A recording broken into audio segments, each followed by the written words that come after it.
For those who don't know me, I am Shamim Anwar. And we are going to have discussions regarding geography and related issues, especially with industrial location. Firstly, write down a question.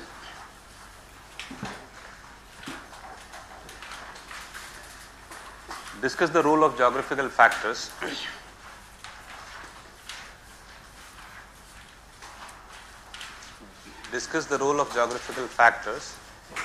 in the cultural evolution of a region.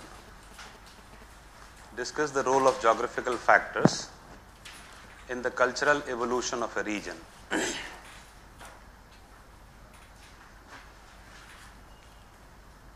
Try to think over it. You have 3 minutes to think.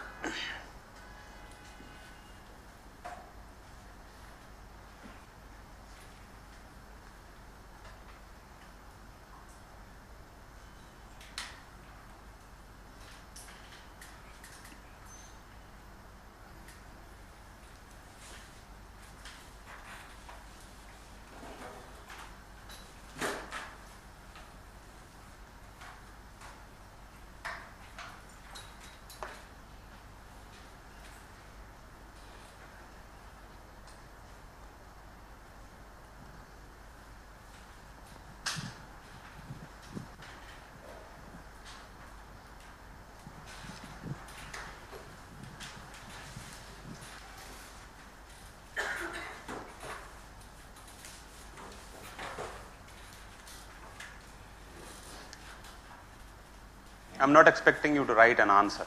You just think over it. We'll have a discussion over it.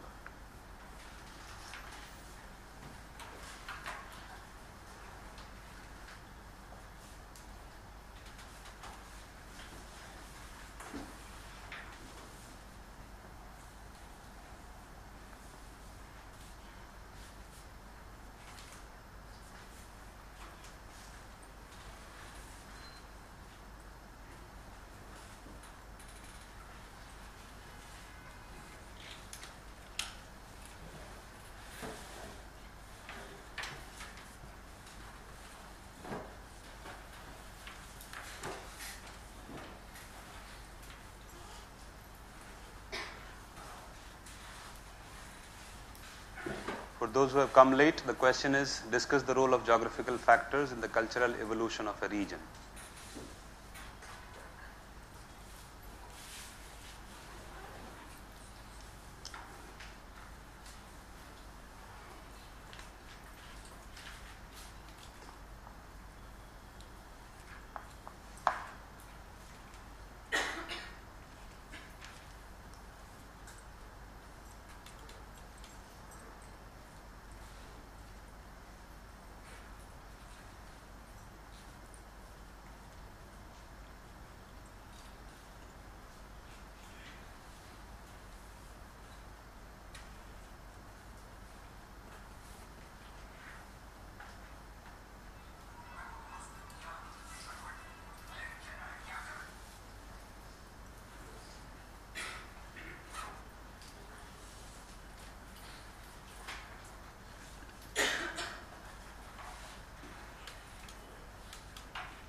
Let's talk about it. First, how many of you have written means earlier? Good number. And how many of you have seen the question paper of means? Rest who have not written the means earlier? I hope all, right? That's good. All of you must have seen the question if you see the second part of the first paper. And even more so, it is associated with third paper and even the second paper. Even in the question of history, if you see, the questions are not direct in nature.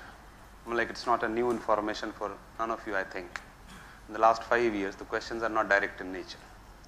So you'll have to have all the answer right there in the examination hall for most of the question. At least 15, 16 out of 20 questions you have to create an answer right there in the examination hall. Perhaps this is one of the most difficult questions to handle what we have written right now, with the least information required. That's the nature of the question. If you see, you can't read such questions in the books, and that's the nature of the questions being asked by UPSC. So So how to handle such questions?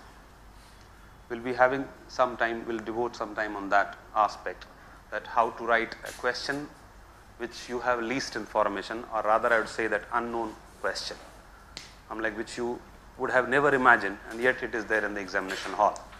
They are not asking questions, what are the different wars which were fought in Panipat. They are asking why Panipat was chosen. That is more to do with geopolitics, less to do with history. They are asking question that the evolution of industries in Japan is different from the West. Discuss. This is not a question of world history. This is not a question of economy. This is not a question of geography. This is an amalgamation of almost all the information which is expected from the UPSC aspirants, because you are supposed to read history, world history, economy, geography, culture, society, industrial evolution, industrial location, so various aspects. Now club all those and write that answer. They will ask you a question that resource rich region of Africa and South Asia are relatively underdeveloped. Discuss. They are asking questions like sex ratio is very poor in green revolution states in our country. Discuss. Last year. Last year question, the same subject was same, topic was same. They asked the question that tribals and scheduled caste, the sex ratio is better in scheduled caste, better in tribal people population than scheduled caste. Discuss. You read hundreds of books, you will not get the answer. You will have to create the answer. The basic fundamentals you have to be very clear, and then you have to think right there in the examination hall to write an answer. And most often we prepare through the traditional method. What our seniors have been preparing 2001, 2002 and so. But the nature of questions in the recent years is totally different. Right? And we would be definitely giving some amount of time on that. Anybody who wants to talk about it? Those who have written mains especially. What are the factors you have written?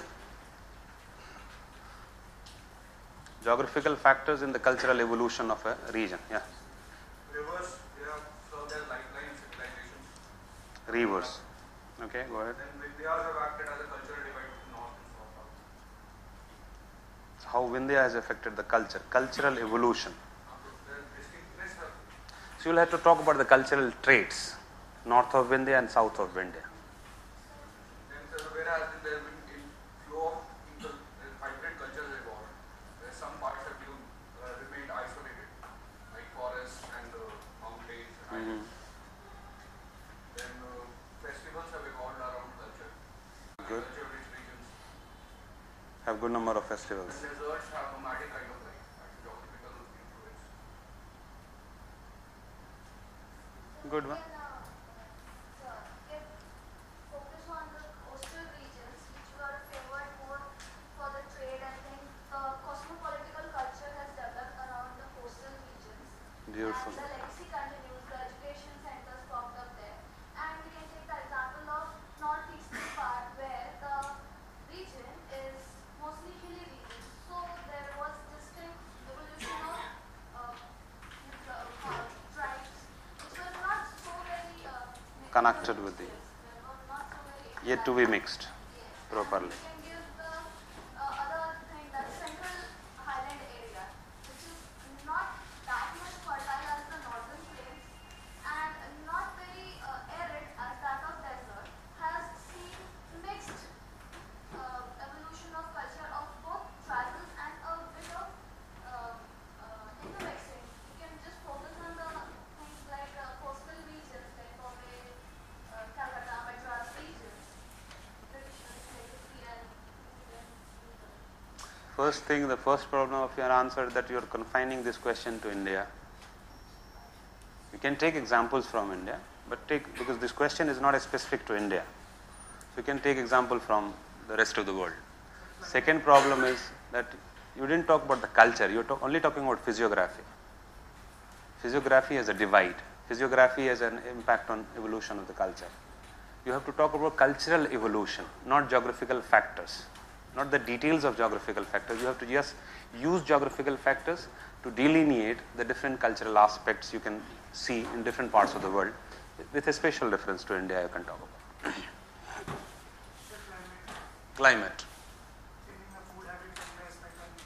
Good. Climate as a factor which affects food habits, dietary pattern, dressing pattern, dance form, music. How climate is influencing music. I torture a lot, so please just be ready to bear that. Yes, someone from the backside was wanting to assist. Also talk about the location of the place and the connectivity that it serves to the other. Yeah, that definitely. That will look at it, the area which is more accessible will be least isolated and will have cultural dynamism. The best example is western part of our country and eastern part of our country. Western coast is much more dynamic. Hence, they are much more productive. One of the reasons is that if you look at most of the western states of our country are far more developed as compared to their eastern counterpart.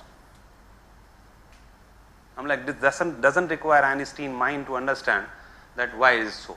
There are several factors, but one of the most important factor is historical connectivity with the western states with most of the developed countries. Ancient, we ourselves were developed. In the medieval period, Arabs and all were relatively far more developed. In the modern age, West European countries, so every state were connected with the developed state, a developed region in the past. And they kept on coming for trade and they hit first the western coast. So that brings, whenever you interact with the rest of the society, that brings cultural dynamism. And a dynamic society will always be more productive as compared to the isolated one. Dance form. That's part of culture. Music. How dance form will be affected by climate. All of you have seen it. You will not have just seen from this perspective.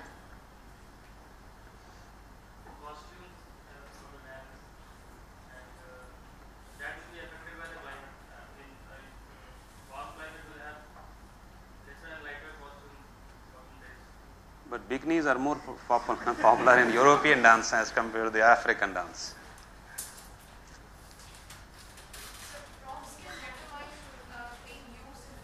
Sorry, come again? I'm saying props are a prominent aspect which can tell about the location. Like few northeastern dances use bamboo sticks. So that is a lot Good. of bamboo stuff is Use of those stuffs will be more popular.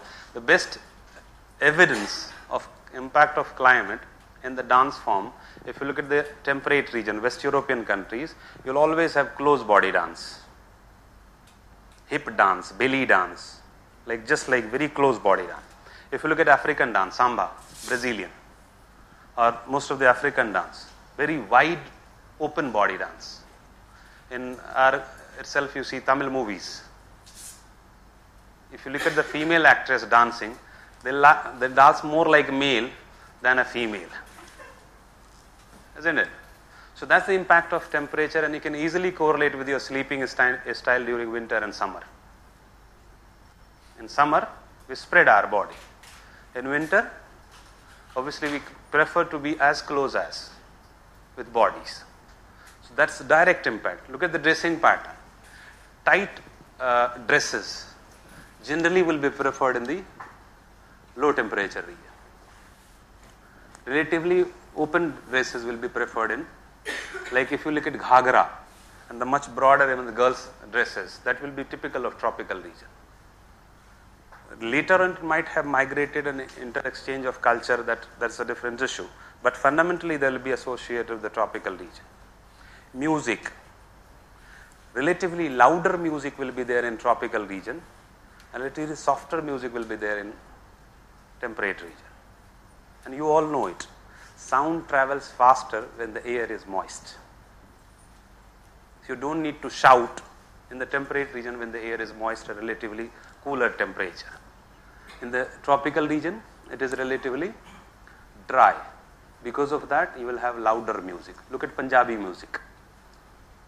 The typical of Indian music, if you look at Punjabi music, dhol, bhangra, and big drums. The dressing pattern can easily be understood with respect to the impact of temperature. Right? then you can take examples, because the question is not about geographical factors. The question is about role of geographical factors in cultural evolution. So you should give more emphasis on cultural evolution, how a culture is evolved. For example, in the limited socio-economic condition, the tropical region will always have higher birth rate as compared to the temperate region, as compared to the cooler region. The birth rate in the mountainous region, even in our state if you see, will be lower on an average, and definitely lower with the similar class. Like for example, labor class in mountainous region and labor class in plain region. In the mountainous region, you will hardly ever see people having 9, 10, 12 children. But in the plain region, you will always see labor class having 8 to 10, 12 children. Maybe at times uncountable numbers as well. Right? These are very generalized information which touches many aspects, and that can always be very handy for you to use in the examination hall. One question which I was asked, very often I refer it to my students in my interview, when I was appearing for my interview way back in 2002. One of the question was, in general Muslims in India have more number of children. Do you agree with this statement? If yes, what are the reasons? Open to all, because this is not a question, this is a thought. So open to all, answer it please, those who are interested. In general, Muslims have more number of children in India, and if yes, what are the reasons? Yes, please. Their religious beliefs are such that they consider children as Gift of God. not being prevented from taking birth. Okay, one is reason, religion, yeah. Educational reason, the level of education awareness is low as compared to Okay. Economically backward. Economically backward. Relatively economically backward, hence more number of children. That's one factor. No, sir, it is not factually. We don't know Muslims have more children. Total fertility rate differs regionally in India, not according to religion. We don't have data to support it. It's more of a popular. So in India that may not be true, but in case of other Muslim nations, Yeah. For example, West Asian nations, why don't you take Bangladesh as an example? It's much lower than even us as a nation, Indonesia, Malaysia. Now, what is the similarity? Here the question comes, what is the similarity in the cultural, socio-cultural aspect of West Asia with that of green devolution states of our country? दिमाग की बत्ती में जला दूंगा, don't worry. What is the relationship in the socio-cultural aspect of West Asia with that of green devolution states of our country? Patriarchal society is not there in South India? Yes, relatively lesser, definitely lesser. Why? Sorry? So Punjab and Haryana has been the growth engine of our country, 17 and 80s. And if you look at the sex ratio, gender disparity, female pesticides, criminalization of against women, teasing, and that is relatively higher. Now, I won't be surprised if you get a question that why Delhi is more vulnerable, Delhi woman is more vulnerable as compared to their other metro counterparts. This can be a direct question in UPSC. And if you had have just discussed these things, it will be so easy for you to write an answer, and you can fetch 8 out of 10 marks. And unless you have touched these areas, it will be very difficult you to touch many of the questions. You might be just writing very generalized answer to get hardly 2 to 3 marks. cultural lack of the surrounding NCR. It is a mini question I have asked, and the answer is just one I am telling. What are the factors which affect societal evolution? Economy, right? So historical. So what are the historical factors in our country if you see? Take any example of any region. So Punjab and Haryana has greater. So most of the invasion were confined in good number of Rajputanas has not been. So most of the country has faced that problem. Those Mughals have been in North India and they have went as far as Hyderabad. So what makes Bihar and Bengal different from Punjab and Haryana? Rapid economic growth, like people have all of a sudden got a lot of Money. So they couldn't bear it. Same is true about Gujarat. Same is true about Gujarat. Gujarat also have exponential growth in the late 80s and 90s. The need of labor in both Punjab and Haryana was the main reason why people as a family, a mother and a father, they wanted a son because farmer-centric, that's a farmer-centric region. Farmer-centric? Agricultural Yes, that's the reason. You seek broader perspective. You can't have myopic view like a chai dhaba discussion.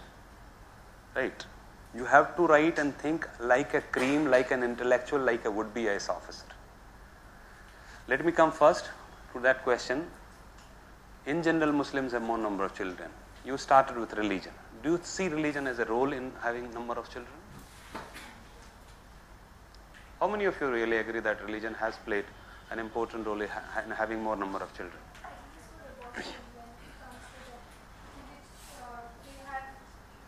No way. No way. Yeah, it's polygamy. यार आज की जिंदगी में एक बीवी जहन्नम कर देती है जिंदगी को. 4 बीवियां कौन रखना चाहता है? बताओ. No, even in everywhere I'm telling you. Who have 4 wives, that will be socially affected, not religiously affected. That again, even if Muslim countries I am talking about, you can differentiate between the Muslim countries which are socially well off, will never want, will have definitely one wife, and one wife is more problematic. Now you guys don't have experience, अभी थोड़ा सा नहीं समझ पाओगे इस चीज को. जब experience हो जाएगा then you will understand. It's purely socio-economic factor. Purely and purely. Again I am telling you, you can't just get carried away by the popular opinion. And you will be checked like an intellectual, not what you have heard on a tea stall or a bottle stall or in a restaurant. You will have to create your own opinion, which has some solid foundation, which has some very intellect basis of your thought. It can't be just like any ABCD. Like very general, you talk about polygamy. Which state do you come from? Maharashtra. How many Muslim family you have interacted with till now?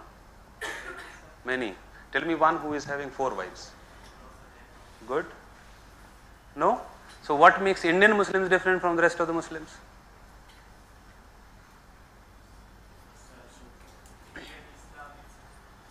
Is different from world Islam. No, Indian Muslims are also same. In many aspects, we are more Indians than Islamic. Hindus are more Indian than Islamic, than being relatively Hindus, typical. So every region has its own cultural aspect. So that affects more than the religion. We as a nation are reactive. That is the typical of the tropical countries. All over the world, look at China is emerging as a superpower. Then how they are behaving? China is somewhat tropical, not purely tropical as well. They will behave as if like कुछ बोलोगे तो डंडा मारना शुरू कर दूंगा. The reactive way. West European countries, they have done worse than China might do ever in the next 50 years. But China will be projected as a rogue nation, as a badmash nation.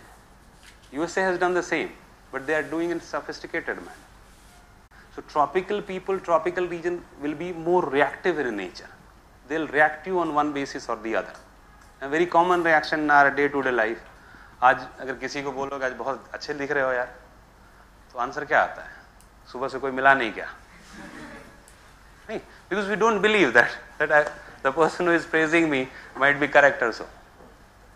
So several aspects, if you join together, fundamentally you search for each and every reason and problem in economy and society. Maybe some factor might be a contributing factor, but if at all you have to write those factors which are nature based, that will be last to come. It is purely based on economy. You talk about Punjab and Haryana, that's where you told farmers. Sectoral aspect of economy has a lot to do with the social evolution of an area. Punjab and Haryana, for that matter, if you compare northern plain with that of peninsular plateau, the gender parity, the human development index, all will be better in peninsular plateau as compared to northern plain. Is purely associated with sectoral contribution. Which sector the economy is fundamentally based on. Economy derives fundamentally from, say, agriculture, primary sector, secondary sector and tertiary sector. For the sector, for the a region which is service sector is dominating, the society will be much more dynamic, much more adaptive, much more extrovert and much more liberal. Because, for example, if I have to go for trade, I'll definitely not be confining myself to Muslim area. I would just looking at my customers, whether they are my enemy or even Israelis or Russians or Americans or Chinese, I would love them all because they are my customers. So automatically you build up a cultural diffusion.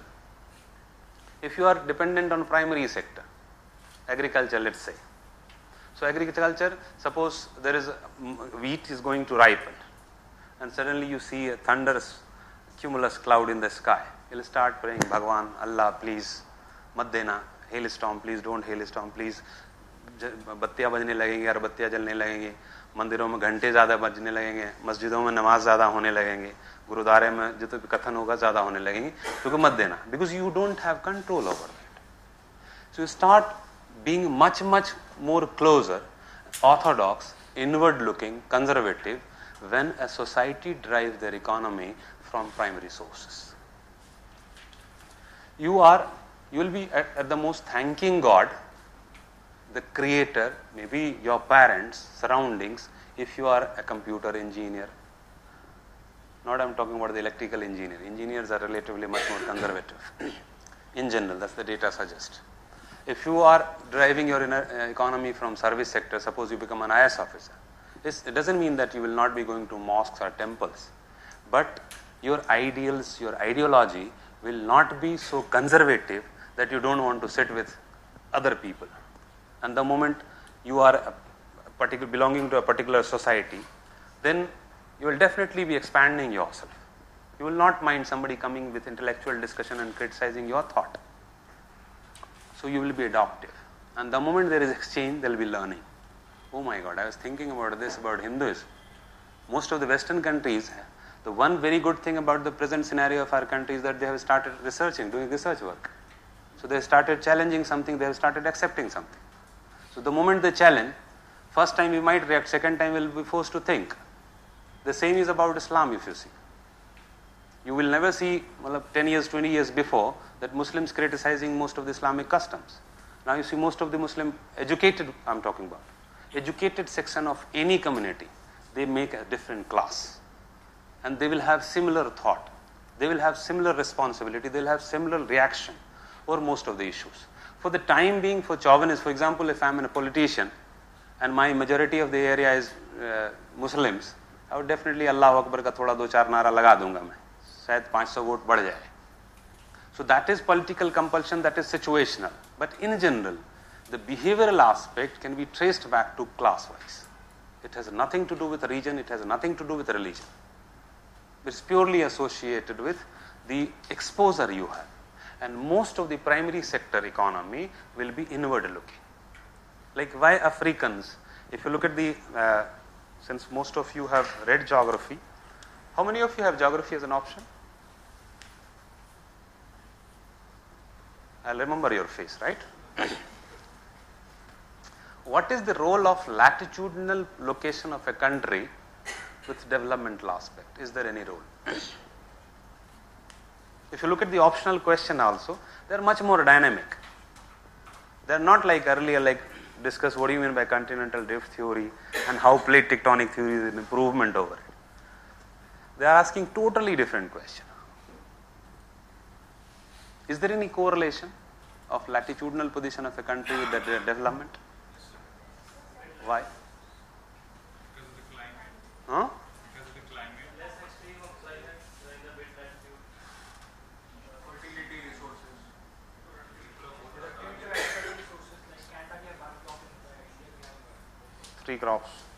So Indians are less developed, Canadians are more developed.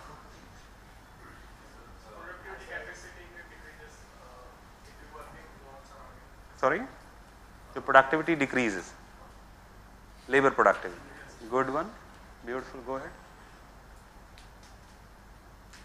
There is a famous saying that people in the tropics are more aggressive and their productivity is much lesser than the people or the laborers in the temperate region. There's this famous saying, I don't. Yeah, that's true also.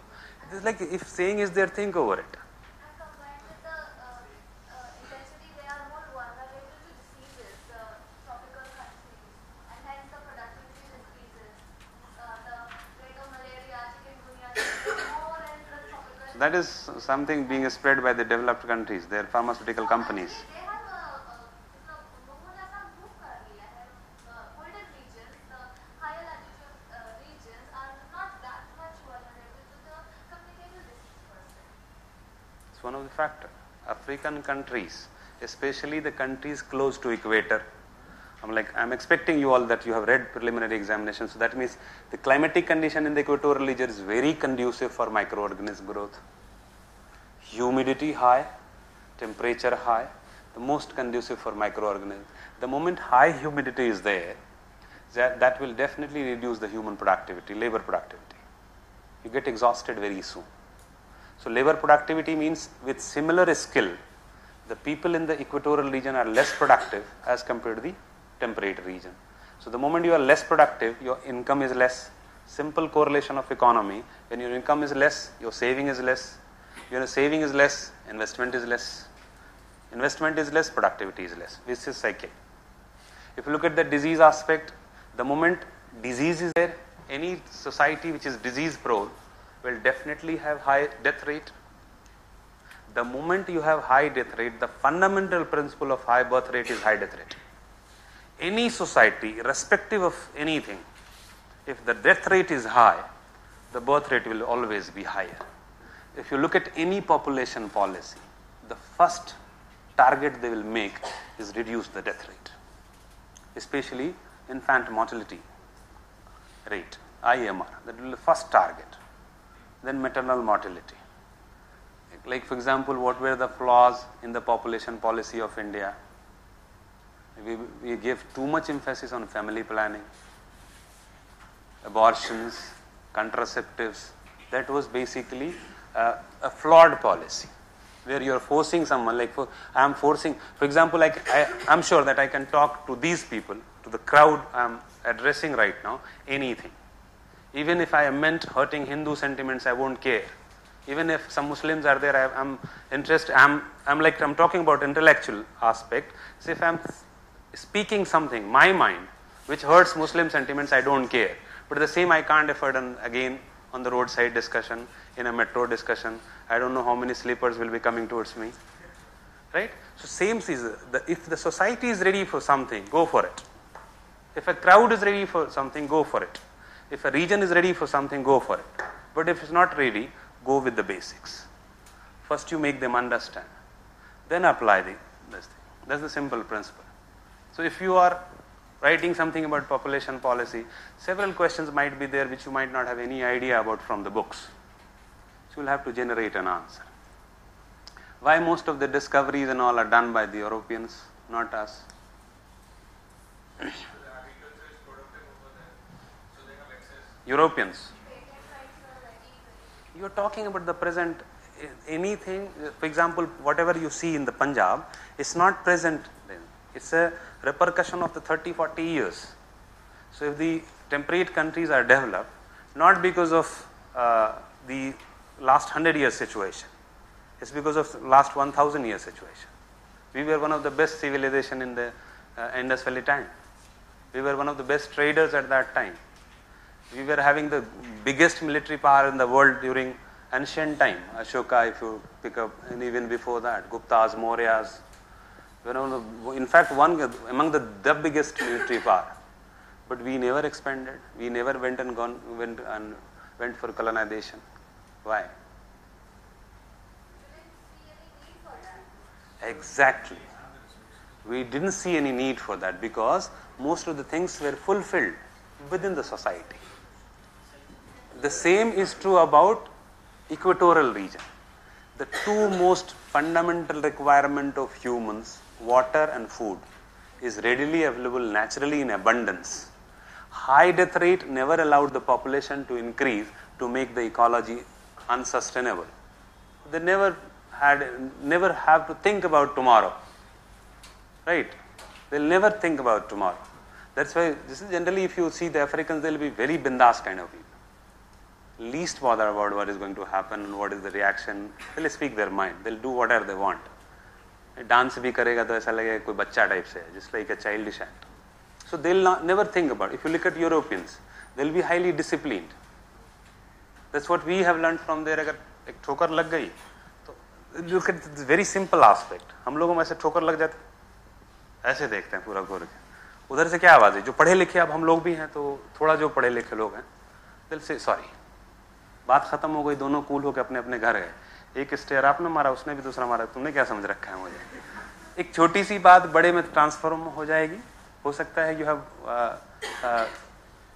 Reach up to a level where थोड़ा सा ताकत की आजमाइश होगी, उसके बाद फिर financial condition की आवाज है, तुम पहचानते नहीं हो मेरा भाई का चाचा जो IPS है.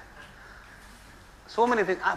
For a highly unproductive thing, you have wasted 4 hours of energy and then kept on thinking something, and then when you go back home, very often you regret के क्या जरूरत थी इसके करने की. 6 hours of your productive time has wasted and you don't even bother about that. So that's the climatic impact. If you look at summer and winters, wherever you have extremes of climate, the people will be more reactive. In your studies also, if it is like right now we have facilities of air conditions, think about 10 years back. गर्मी के महीने में सोचते होंगे कि थोड़ी सर्दियों में पढ़ाई कर लेंगे. सर्दी जब आती होगी तो सोचते हैं यार गर्मी ही ठीक थी, कम से कम हाफ पैंट पहन के बैठ तो जाते थे. So that extremes of climates make you reactive.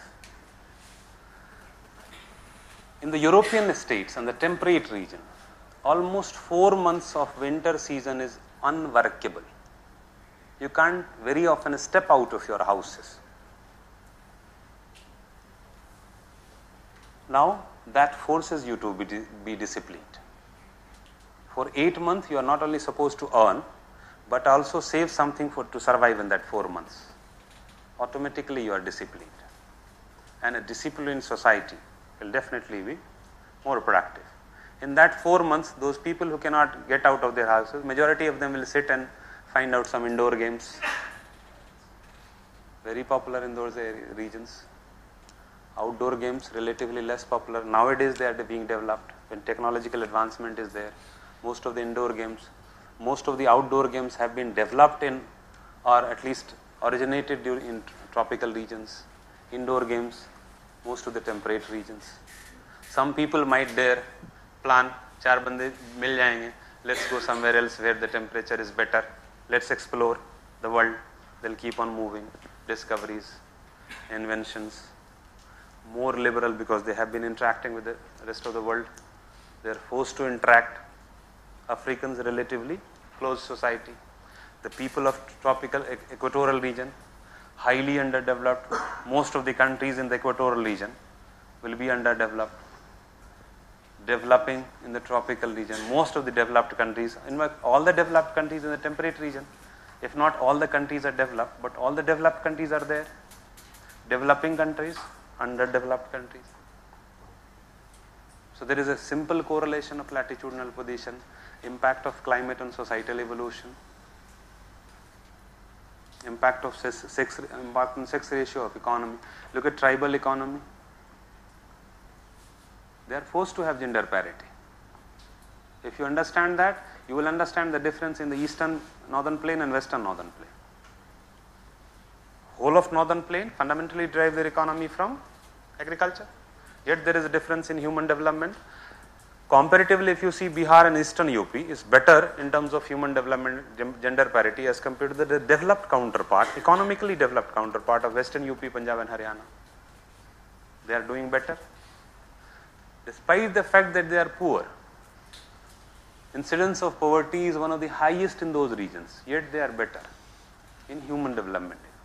If you go and find out happiness, you will find that better in tribal society. If you understand the tribal society and the most highest level agricultural society, highest level industrial society, highest level service sector dominated society. Several questions can be answered from this fundamental principle. Wherever this one line will be very important in giving you guidelines to think, to touch your thought process, that the moment an individual, a family, a region, a country is economically contributing, economically important, they will be say. They will have their own importance, and that starts creating differences. The moment there is nothing, you will definitely be discriminated irrespective of anything. Even a mother, that's a fact. That's bitter truth, you can say, that even a mother loves the child more, who is more bright, prosperous, earning, who can take care of them in the future in a better way. कई बार हम लोग emotional aspect में accept नहीं करते हैं इस बात को, लेकिन सच्चाई है ये. Now, if you look at that, in a tribal society, what is their economy? Hunting, food gathering. Main economy is hunting, food gathering. Now, hunting can be primarily done by male. Food gathering can easily be done by a much better way, female. So, contribution is almost equal. Hunters may have the chances that he kept on roaming for the whole day and didn't get anything. But food gatherers will pick up. In any case, hunters have to be dependent for cooking on women mostly. So they have almost equal contribution in the economy.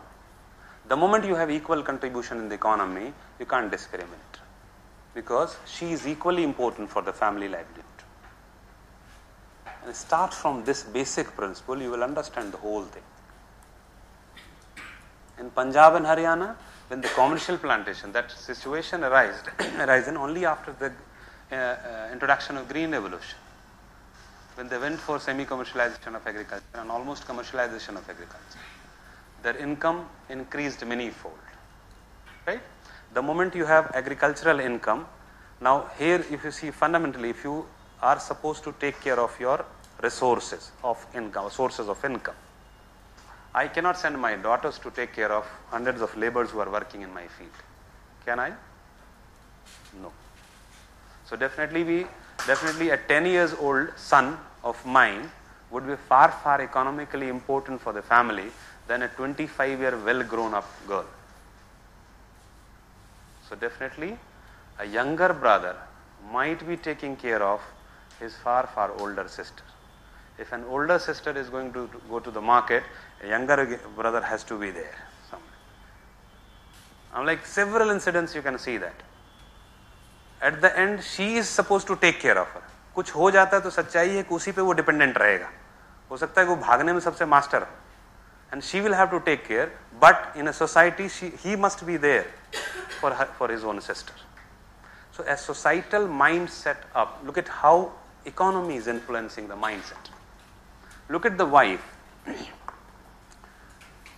Generally, the first question will come into mind that education is the fundamental reason. Isn't it? How many of you are from Punjab and Haryana? Good number. What do you think about Khap Panchayat? It is open to all, but especially to you guys, because this question might be there in interview at least. Why there is Khap Panchayat in Haryana? Sorry?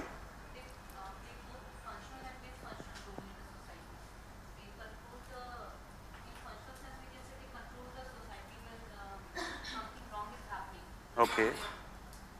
That means law and order is not there, police shouldn't be there. No, that's what I am saying. It's a thought which is structured. If Dawood Ibrahim started doing charity work, will he become great? And most of the people do that. Those who have negative side, they'll always do some show off in the society. I'm talking about the regressive mindset which has produced Khap Panchayat. As a would-be AS officer, if you don't understand that mindset which has produced them, it is not Khap Panchayat has just come up, surfaced up from water. It is the same society which has produced that Khap Panchayat. I'm talking about that mindset which has produced them. It's not that they are doing some cruel thing and they are the worst element. No, it is the society which needed that. That's why they are there.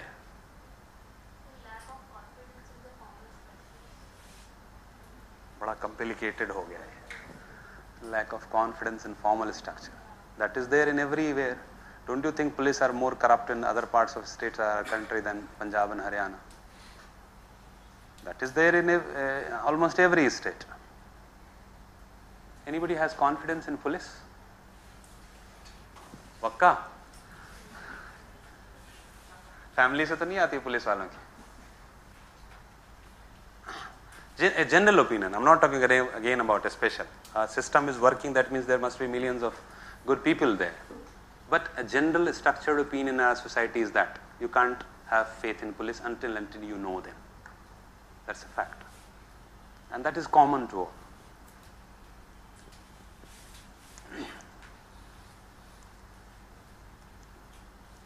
Very often बकवास लग रहा होगा कुछ लोगों को, लेकिन सच्चाई एक एग्जामिनेशन हॉल में मेरी शक्ल याद आएगी. Remember that.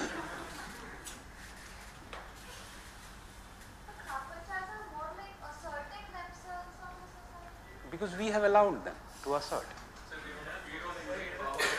Fear of? Traditionally, they have the social society which is controlling society, and they have a fear of losing power and domination.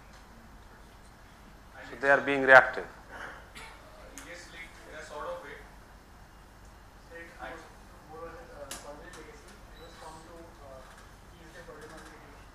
This is just a defense approach. Just an approach to defend our weakness. That's it.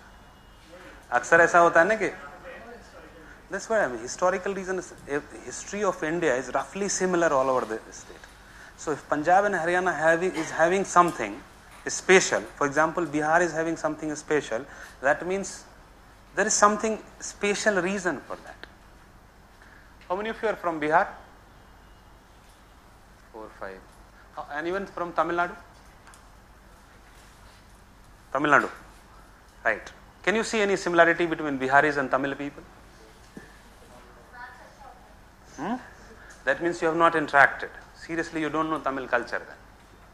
There is a great similarity, I'm telling you. Great similarity in Biharis and attitude especially of Biharis and Tamil people.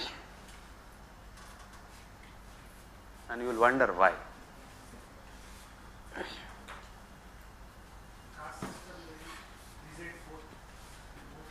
Caste system is rigid in our whole country. If you see whole of northern plain is much more.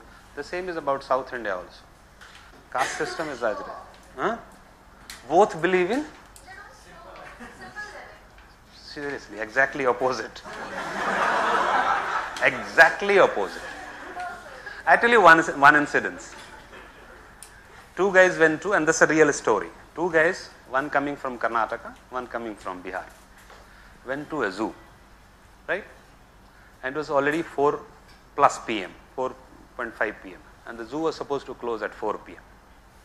The guard started stopping, sir, no entry further. So Kannada guy, let's move, because Biharis, अरे अभी तो 2 ही minute हुआ है भाई. तो नहीं sir, close हो चुका है 4 बजे को. क्या बात करते हो यार, 2 मिनट हुआ लेट, चले जाएंगे तो 4 मिनट से 2 मिनट पहले हो जाएगा. तो नहीं सर, रिएक्टिव हो जाएगा. बोलता रहा, लड़ाई कर लिया उससे. How dare you, don't know who am I. That attitude is derived from, I'm telling you what is the similarity between the history of Bihar and history of Tamil Nadu. You read ancient India, there is a quotation in Persian, Pedaram Sultan Bood. हमारे बाप सुल्तान हुआ करते थे, राजा हुआ करते थे. And that legacy in the blood is still there. That's why Biharis are more reactive, and so the Tamils. The moment you try to nationalize Hindi as a national language, the first and the biggest reaction will come from Tamil Nadu. You need, as an intellectual, I'm not talking, you can't afford to represent a particular region, a particular religion, a particular group. You can't. At least you guys are the cream of our society. You guys are the top of our brain, whether you qualify it or not. There is a very authentic data that if you have ever thought of writing civil services, you are among the top 5% brain of our country. So your responsibility is far bigger. So you can't represent a particular community, you can't represent a particular region, you can't represent a particular religion. You can't represent OBC, SC, ST or Brahmins or whatever. You can't. You can't afford to do that. The moment this class is churned, India is not going to survive, I'm telling you. As a country, it can never survive. That's why I freely talk about Biharis ho, UP, Haryana wale ho. Kuch bhi problem hai to problem hai. First you start accepting it. Only then you can improve. If you are not ready to accept, you will not be able to improve. So the reaction comes from that. Whatever you think about India, whatever you boast about India, it is Bihar who has given to you. Isn't it? You talk about Hinduism, you talk about Jainism, you talk about Buddhism, you talk about great empires. Everything has been given by Bihar. And you call me Biharis, so I will react. That Pedaram Sultan. Same is about Tamil Nadu. The only counterpart in historical perspective of Bihar in whole India was Tamil Nadu. If you look at the Sangam literature, if you look at the literary aspect, if you look at the richness of the literature, any literature which can compete with the rest of the Indian literature is Tamil literature. Rajinikanth is more popular than Amitabh Bachchan. Right? So that cultural isolation, again, you guys can't afford to have that. The moment you understand the chemistry behind it, as a policy maker, as a would-be IAS officer, as an IPS, it will be very easy for you to deal. That's why the questions of UPSC is now directed largely towards that. Can you think? They are challenging you in the examination hall. Think. Can you think? Write an answer. They are not wanting the parrot who can just cram up and go and omit it. Because the society is evolving and we are at a stage where we are experiencing the worst socio-economic transformation every society has to pass through. We are passing through that phase. Whether it is economy, whether it is society. We are in the worst phase, I am telling you. And fortunately, we are Indians, that's why we have the least repercussion of it. Any society of the world, historically, if you see those who have passed through this socio-economic, they have far more bloody situation than what we are. Because we have never been that bloodiest. In the historical past as well. We have never been that. So the questions are more directed towards it. A girl who is supposed to be educated in Punjab and Haryana, imagine the situation in agrarian society of 70s and 80s. Why there will be more education in South India than North India? Why there will be even less in Punjab and Haryana? You can easily understand from one simple example. Education is fundamentally for a society like us is not enlightenment. It's ultimately a source of livelihood. Right? The moment a boy wants to, first you think about a boy in Punjab and Haryana in 70s and 80s I'm talking about. Not in 2016. Nowadays definitely things are changing at a much faster rate. And this will be eliminated, almost every negative thing will be eliminated within 20 years in our country, I'm telling you. I can bet on that. With most of the negative thinkers of our country, I can bet on that. And we'll give several examples, hundreds of examples of that. A guy who wants to study in Punjab and Haryana in 70s and 80s, father पूछेगा क्यों पढ़ना चाहते हो? What will be the answer? I want to become an engineer. So, engineer बन के क्या करोगे? So, obviously I want to have a white collar job. So how white is that white? If you start analyzing that, in 70s and 80s the salary of an engineer would be hardly 3,000, 2,000, and that father of the 5 hectares or 10 hectares landowner would have been paying that more than that much salary to his munshi who is taking care of his land properly. So at least once he will tell that fine, जो भी करना है करके आओ, बाकी तो तुम्हें संभालना खेत ही है. Even if for social prestige and societal pressure, that guy might be sent to Delhi University for education, the incentive behind the education will not be there. He might become an engineer, he might become a degree holder, but he will never be there. I'm talking about the best of the best who has somehow reached Delhi. That mindset would have stopped several students who might be more intelligent to come to Delhi. Poverty-ridden people may not be able to afford to do that. Now, the education is less not because is not a factor, rather it is a consequence. Lesser percentage of education is a consequence. Very often you start writing educator. Lack of education is a consequence, not a cause. Maybe a cause for several consequences, but it itself is a consequence. So the incentive is not there. So generally the male literacy rate will be less, and a guy who is 10th pass or who is less educated can never dare to marry a girl of more educated. That's the typical of the patriarchal society. That is very common. There are exceptions. Exceptional people are always there, but common nature is this. Like I am also an exception. Without qualifying, I am already having a civil servant with me as my wife. She was the second topper of her batch. Year नहीं बताऊंगा वरना शाम में search करना शुरू कर देगा तुम लोग. So generally, the moment the male literacy is less, the female literacy will be automatically less. Then the famous dictum. This dictum has this basis. पढ़ लिख के क्या करेगी, बाद में तो खाना ही बनाना है, तो खाना बनाना सीख, बेलन चलाना सीख. That dictum comes from this thought. Ultimately, if you get a graduate, it will be very difficult for me to find a husband for you. Right? And lack of education. Now imagine a girl who gets married and goes to her in-laws' place. Imagine the lifestyle of that girl. You will understand the whole chemistry. Once she marries and goes to her in-laws' place, the family is very rich. They have good number of maids. At that time, it was more available as compared to now. Nowadays, maids are more important than husbands also very often. But at that time, maids were not that important. So, maids were available because there was landlords and kings in that area. Imagine the work that lady who is recently newly married, she will be engaged in what? Just imagine. She can't go to take care of the labor class in the field. She doesn't need to go to her husband who is working in the field, who is just taking care of the field with food and all, because बड़े घर की बहू है, वो कैसे बाहर जा सकती है?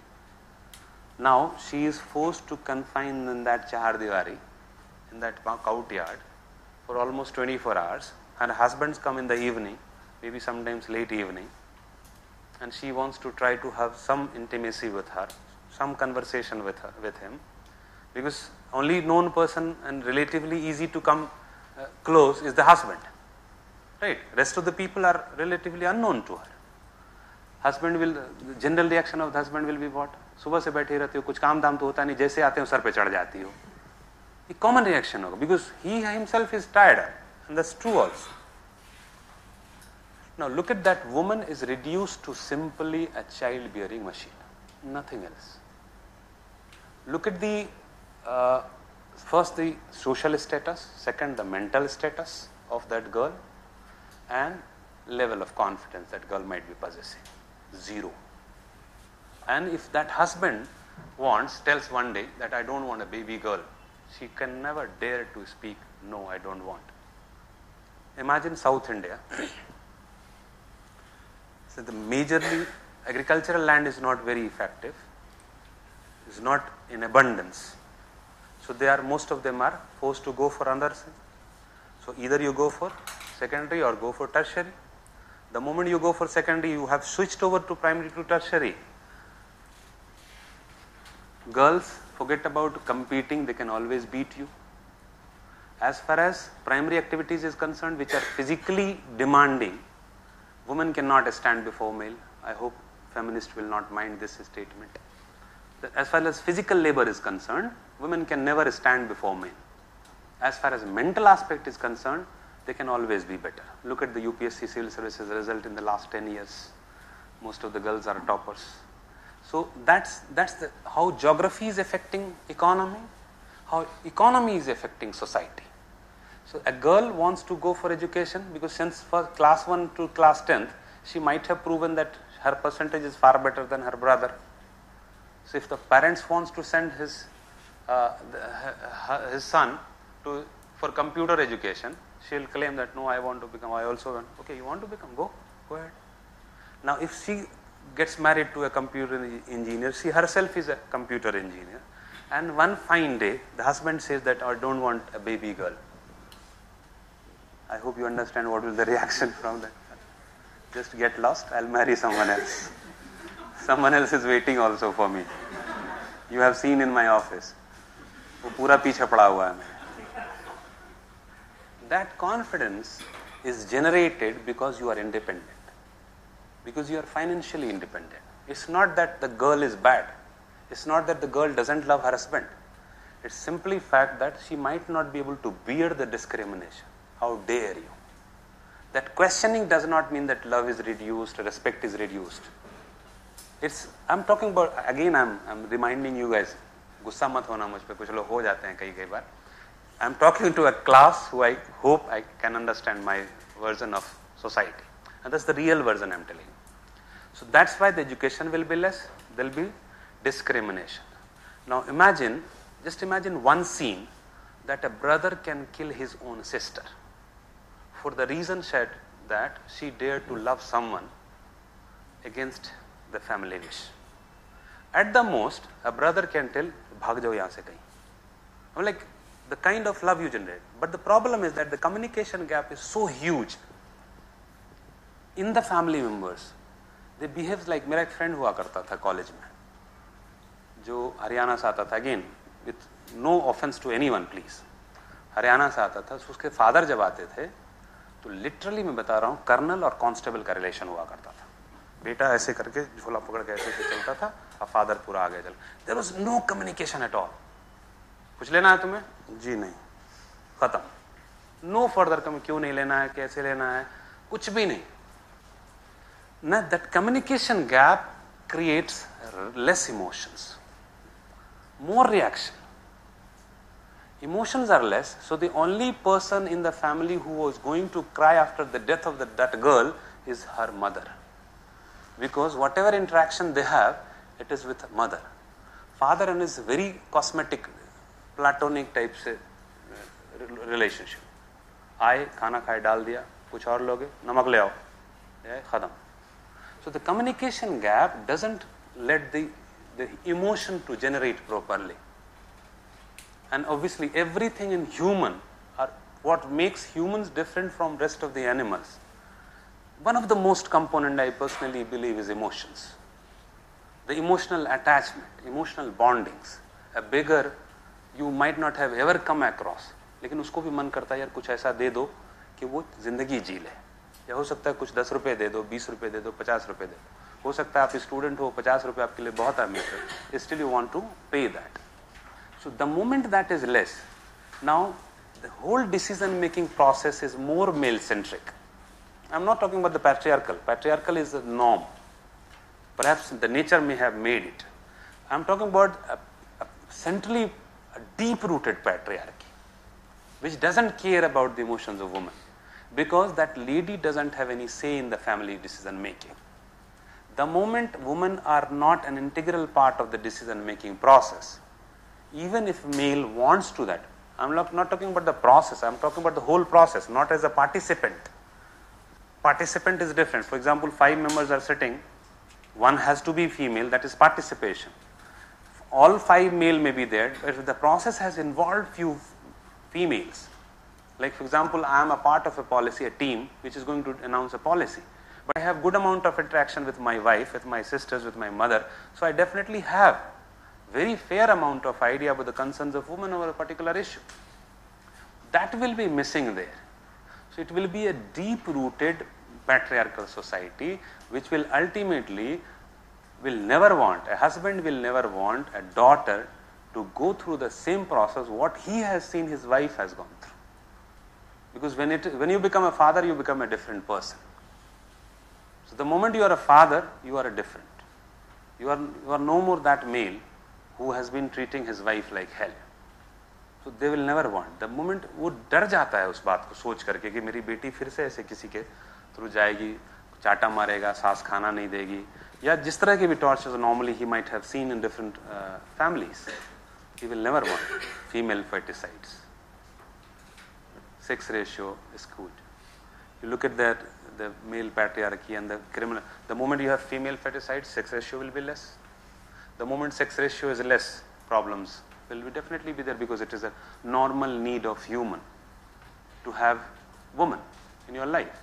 So if you have skewed sex ratio, definitely there will be a problem against women. The number of women is less. You will have transfer of female from Assam to Haryana.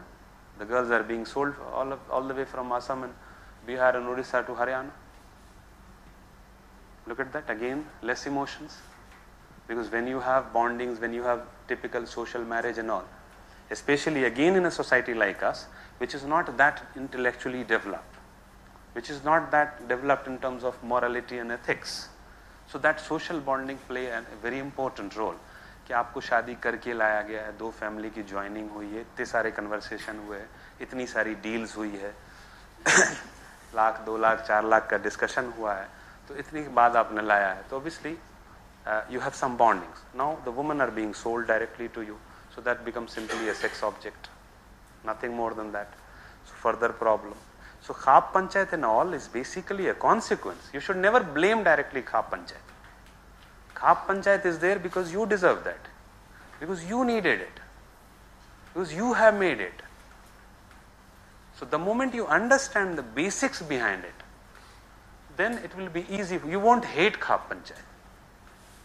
And you don't need to, because you have to work on the grassroots. You have to work on the reasons behind it. You're just throwing away a few of the members of the Khap Panchayat, putting them in the jail, is not at all a solution. You have to hit the bullseye. You have to work, because again, you are going to become a part of the policy maker. Not an implementer like that, like a clerk, like a subordinates of yours. You will be in the thick of things. And if you look at the question, definitely it is very much in that direction. It checks your ability to think constructively and on the spot. I have given you all the ideas, I have given you all the NCRTs, I have given you the syllabus. I'll ask you a question which very often you will think that is out of syllabus, but that will be very much from the NCRT itself, I am telling you. But the thought and the idea will be having root base as fundamental principles, but totally different, which will be forcing you to think in the examination hall. The same is once you are in the service. You are supposed to think, and after that, whatever conclusion you have as an intellectual, then you are supposed to deliver justice to the society. Because our society is, again I am telling you, is a much more situation where the dynamism is the norm. It will keep on evolving and at much faster rate. 2003 में मैंने पहली बार mobile पकड़ा था, first time, जब incoming free हुआ था तब. आज की डेट में 2 साल का बच्चा, 2.5 साल का बच्चा पूरा, अभी भी मुझे गेम्स ढूंढने पूरे से नहीं आता है, and I don't have any issue in accepting that. 2.5 साल का मेरा बेटा है, वो हर चीज़ ढूंढ लेता है फटाक से, एप्पल मोबाइल वगैरह सब कुछ तुरंत ढूंढ लेता है. उसके गेम्स को पता है कहाँ से मिलेगा, क्या मिलेगा. It's not special to my son, it's very common to all the children of 2, 3, 4 years. वो हर चीज़ ढूंढ लेता है. You are going to be the administrator of that generation, that society, remember it. So you need to be much more smarter than intelligent. And everything, every question, every point of the question is directed towards that. Very often the question demand, like for example in this question, geographical factors. Discuss the role of geographical factors in the cultural evolution of a society or a region. Which one is more important, geographical factor or cultural evolution? Cultural evolution. And very often you will see that people will be talking more about geographical factors. There can be several factors which might be affecting cultural evolution of an area. One factor, geographical factor. Historical factors की बात ही नहीं करनी है, scientific factors की बात ही नहीं करना, political factors, geographical factors and cultural evolution. Understanding the question itself requires 30-40 seconds. What actually is the requirement of the question? Then you have to frame the answer, then you have to write it. Just a second. What were the reasons for increasing vulnerability of women? Open to all?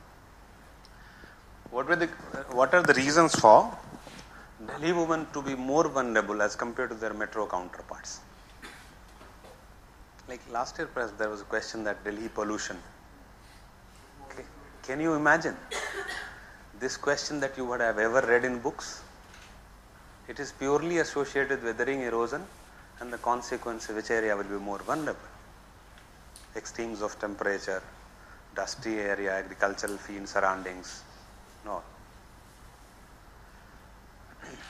So what are the reasons for women being more vulnerable in Delhi as compared to Chennai,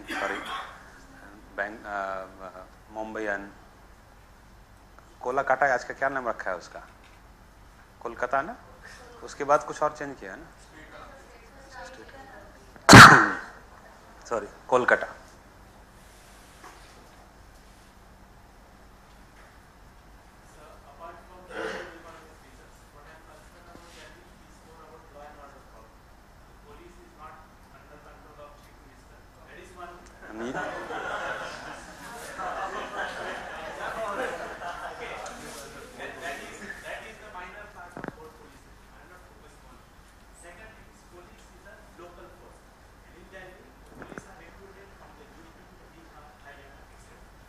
What about Mumbai police? They are Marathi people. They are? So they have somewhere that this is Amchi Mumbai. They have that authoritarian attitude towards Mumbai. How myopic it is, isn't I'm it? not finding it in Delhi that police are not that much authority here in Delhi. Not authoritarian. Have you ever violated even a red light? You will understand how authoritarian they are. Maybe because they are locals. It's not like that. It has nothing to do with local and all. You're talking about emotional attachment with that. That is much more dangerous, in fact. That is more dangerous than actually when you become a partisan as an IPS or as a constable. It is dangerous for the society. It's always dangerous. Immediately you might have orgasmic pleasure for that if you are police is by your side, but ultimately it is going to be dangerous for you as well. It has nothing to do with that. The location of Delhi and the development gap that it shares with the other states, it is an imbalanced situation where it comes to Delhi. Like if I compare Delhi to Bombay and Pune, the development and the cultural change is going in a simultaneous rate, I would say, not relative. But if I see Delhi, it becomes like it is right in the location where it's connected to the a bit lesser development areas of UP, Haryana, Punjab. So all that thing is there. But same is true about Kolkata as far as you are talking about the hinterland. That's what called a term is hinterland or catchment area. If you look at Kolkata, Mumbai may be slightly better as compared to say Gujarat in north and then relatively developed Maharashtra, if you barring Vidarbha region. If you look at Kolkata, Orissa, Bihar, then Bengal itself is relatively underdeveloped, the whole of northeastern states. The catchment of area of Kolkata is relatively even worse than Delhi. If we are simply talking about the development. So what makes the mindset of the people of this area?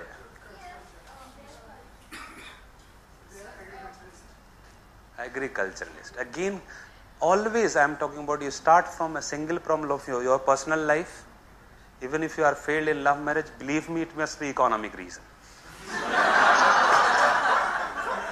Trust me, it must be. Seriously, I'm telling you. You might laugh at it, but 99% case will be there. Girl might have found a better pasture, or vice versa. Both. That's truth. I'm telling you. You may not believe it because you might have less experience by now. So, but the fact is that always try to find out the immediate reason in economy. I'm telling you, because human is most vulnerable there. They might show up something else, but fundamentally it is economy. Command over economy. जितनी भी गुंडागिरी होती है, दादागिरी होती है, उसका root cause क्या है? Control over economy.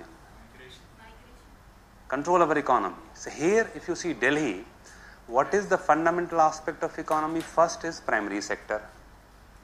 The moment you talk about primary sector, you have already spoken that it is relatively inwards looking, poor sex ratio, right?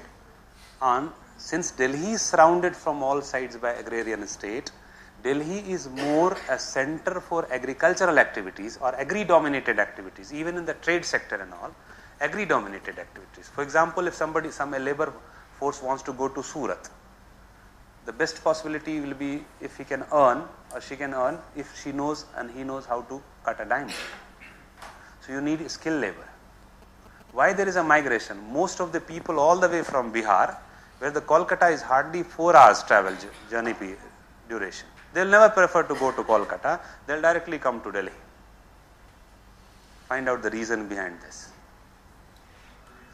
First, the skilled labor is not required. Second, cultural similarity.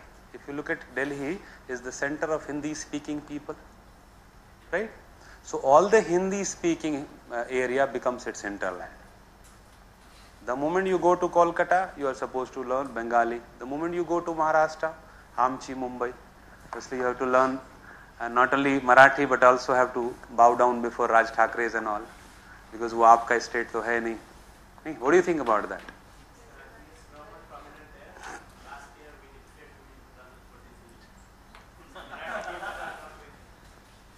I'm talking about the mindset which drives that Amchi Mumbai. Is it really Amchi Mumbai? Yes. It has to be. Because Mumbai will not be Mumbai if India is not there. That's the regionalism. That's the promotion. That's the politicization of the issue. You can't be a part of it. None of us can be a part of that. Whether you have some affinity with some political party, that may be your personal at the most. You can't afford to be that. You can't afford to be partition in that. If the people like you are partition, then only God save the country. That's what I'm saying. When the moment you are regionalism, let the politicians do their work. It is their domain.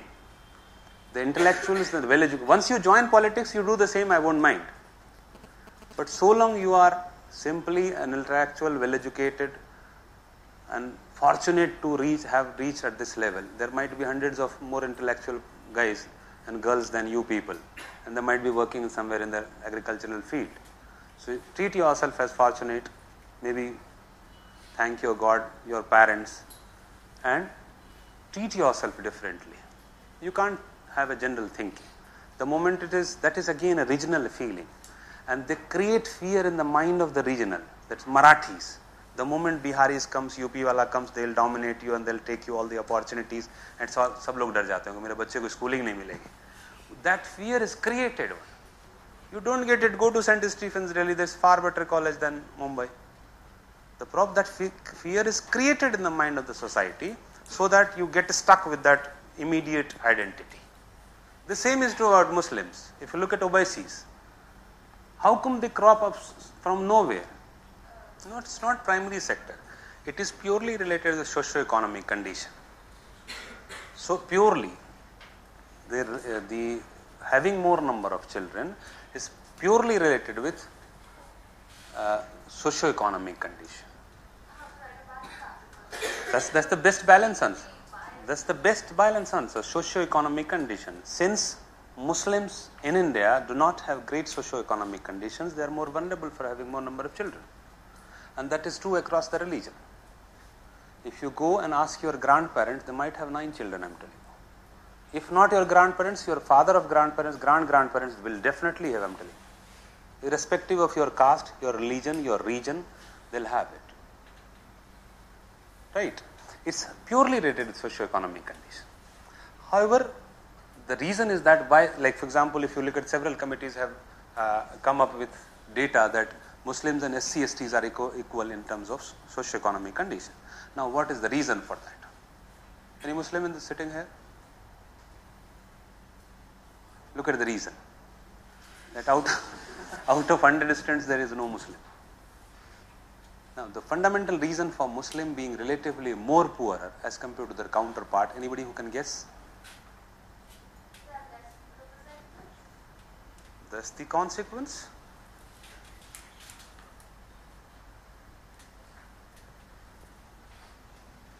Occupational practices. That's very much there in other society But also. like Who is more specialized as far as occupation is concerned in India? So the practices, they are more involved in the primary sector. Secondary sector. Like, You will find very less number of agricultural landlords presently in India. sorry, that Who are daily Muslim. wages. Daily wages, yes. That's the consequence, not the cause. Fear of inclusiveness. One of the factor. So basically political, because for political gains, they are trying to patronize. Please don't blame the politicians. Seriously, that's again a consequence. Politicians exploit. Even this 99%, I'm not saying, those who are thinking that will be 1%. If you know that that guy is going to qualify, if he qualifies, you won't qualify. What will you do? सीढ़ी पर से ऐसे नहीं कर दोगे एक बार. I'm not talking about this culture. I'm just giving you an example. You shouldn't take personal. It's just an example. This is basic human nature to exploit the situation. Again, in a society like ours, it is far more important, far more a primary reason. Because again, morally and ethically, we are not there. Americans are exploiting, but they are leaving their own society. They are not doing the same in their territorial boundary. They are doing outside. Those, again, with the several beliefs which are again created one. So as a society, we are very vulnerable for being exploited. So any haves will exploit us. So that's again a consequence. Why Obaisis are there or Sakshi Maharaj is there? Because we are here. That's why they are there. Because we are here to listen to them. Because we have good chunk of population who can be their follower. That's why they are there. Nobody might be knowing it. Fundamentally, I'm telling you, the reason is partition. The quantitative is partition, and the qualitative, again, because of that comes from quantity. What happened that majority of the upper class Muslim, I'm not talking about caste, class means economy. Upper class Muslim migrated to Pakistan at that time and left over where? Downtrodden. Now, if you have, suppose we have an average of the pocket money right now, and if you remove 10% of the top pockets, ultimately the average will come down. So that is the fundamental reason. Most of the even Muslim leaders will speak that it is because of Hindu Rashtra, Hindus are not doing well. That you are being discriminated. They use this data, but fundamental reason is the partition, because your well-off section of the people have migrated somewhere else. So the leftover society will definitely have lesser average income. Last time there was a big debate on it, that why Muslims representation in civil service is less. So roughly it is around 3%. The Muslim representation and Muslim entry into the preliminary level is 2.9%.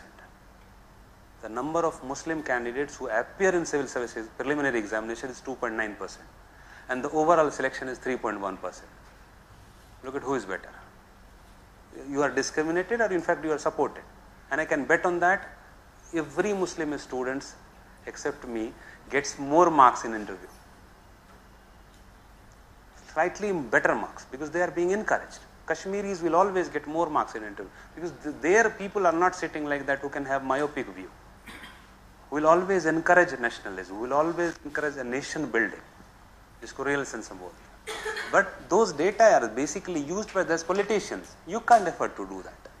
You can't use that data. You can't be a part of that quantitative mechanism. You will have to think rationally. As far as that is concerned, that is very much there. Forget about Muslims. Rajputs will support Rajput, Brahmins will support Brahmins, and vice versa, and everywhere. That is again human nature, because 100 job and we have 2 lakhs application. So there will be a lot of pressure. So population may be a reason, growing population, partition, the red tapeism, nepotism, all these will be there. Again human basic nature. So you are also being discriminated because you don't have many Muslims sitting there. So you might be discriminated, that's common. It's not because you are Muslim and you are being discriminated. So societal aspect, when you see, think rationally. Think first from economic point of view. Then several rational factors like geographical factors, scientific factors, political factors, social factors, historical factor, don't go for personal reason, very specific personal, that may, if at all you are supposed to write, that should be the last point. That should be in the end. It can't be the beginning. Very often you will write at the beginning. Tribal society, scheduled caste. Sex ratio difference. Can you answer that question? Since last year there is a question you might have thought over else also. How many can you answer it satisfactorily?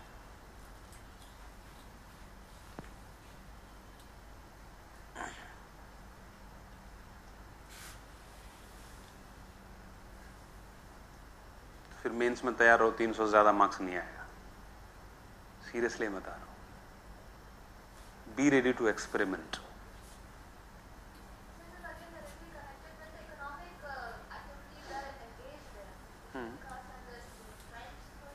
Scheduled caste and tribals, yeah. And tribals are more like dependent on nature, forests, and hence the hunting gathering proportion should be maintained. So there is equality and gender parity is better. Very much a norm there as compared to scheduled caste, who are more labor class. More labor class. Labor Which class. requires physical work. So the male child is preferred over a female child. What are those? That's one point. The major point. Scheduled castes are more superior to mainstream society of India. One of the reason, yes. Tribals are having their independent, they are isolated. And whatever culture they have, whether it is bad or good, they have made it intact. They are doing with, they are living with that. Open economy and closed economy, all of you must have idea. So they are very close economy, close to the closed economy. So that's the reason where cultural interaction is not there. So they are prolonged with that. They are part of India, but they are prolonged with that. If you look at West Asia wala question, which I have talked about, and I won't be surprised again if you get a question like compare West Asia with that of Green Revolution states of India, or somehow the question wording might be twisted, changed. If you look at West Asia, the economy is fundamentally derived from oil, right? Oil is a primary sector. Mining is a primary sector. Who gives you oil? Crude oil कौन देता है? अल्लाह ही तो देता है, right? So the similar thing, similar thought process will be evolved. And look at Muslims in general, like it is very strictly written in the Quran that there shouldn't be any discrimination between male child and female child, and there are several verses which suggest that. Female जब भी लड़कियां आती हैं तो रहमत है घर के, आपको जन्नत में ले जाएंगी फलाने का, and all. Still there is female pesticides there. The first statement about education is, I am quoting the Arabic word talabul ilm farizatun kulli muslim wa muslimatun. And for all the Muslim male and female, it is a right and duty of all the Muslims to have knowledge, to gain education. And the Saudis are the worst kind of people who have discriminated between the female. I'm talking about the impact of religion is least, I'm telling you. If you really talk about religion, so religious tenets should be the basis for your guidance. You call yourself Islamic State or the Islamic Republic of Saudi Arabia. You should go after the tenets? No. They will have further version, hadith,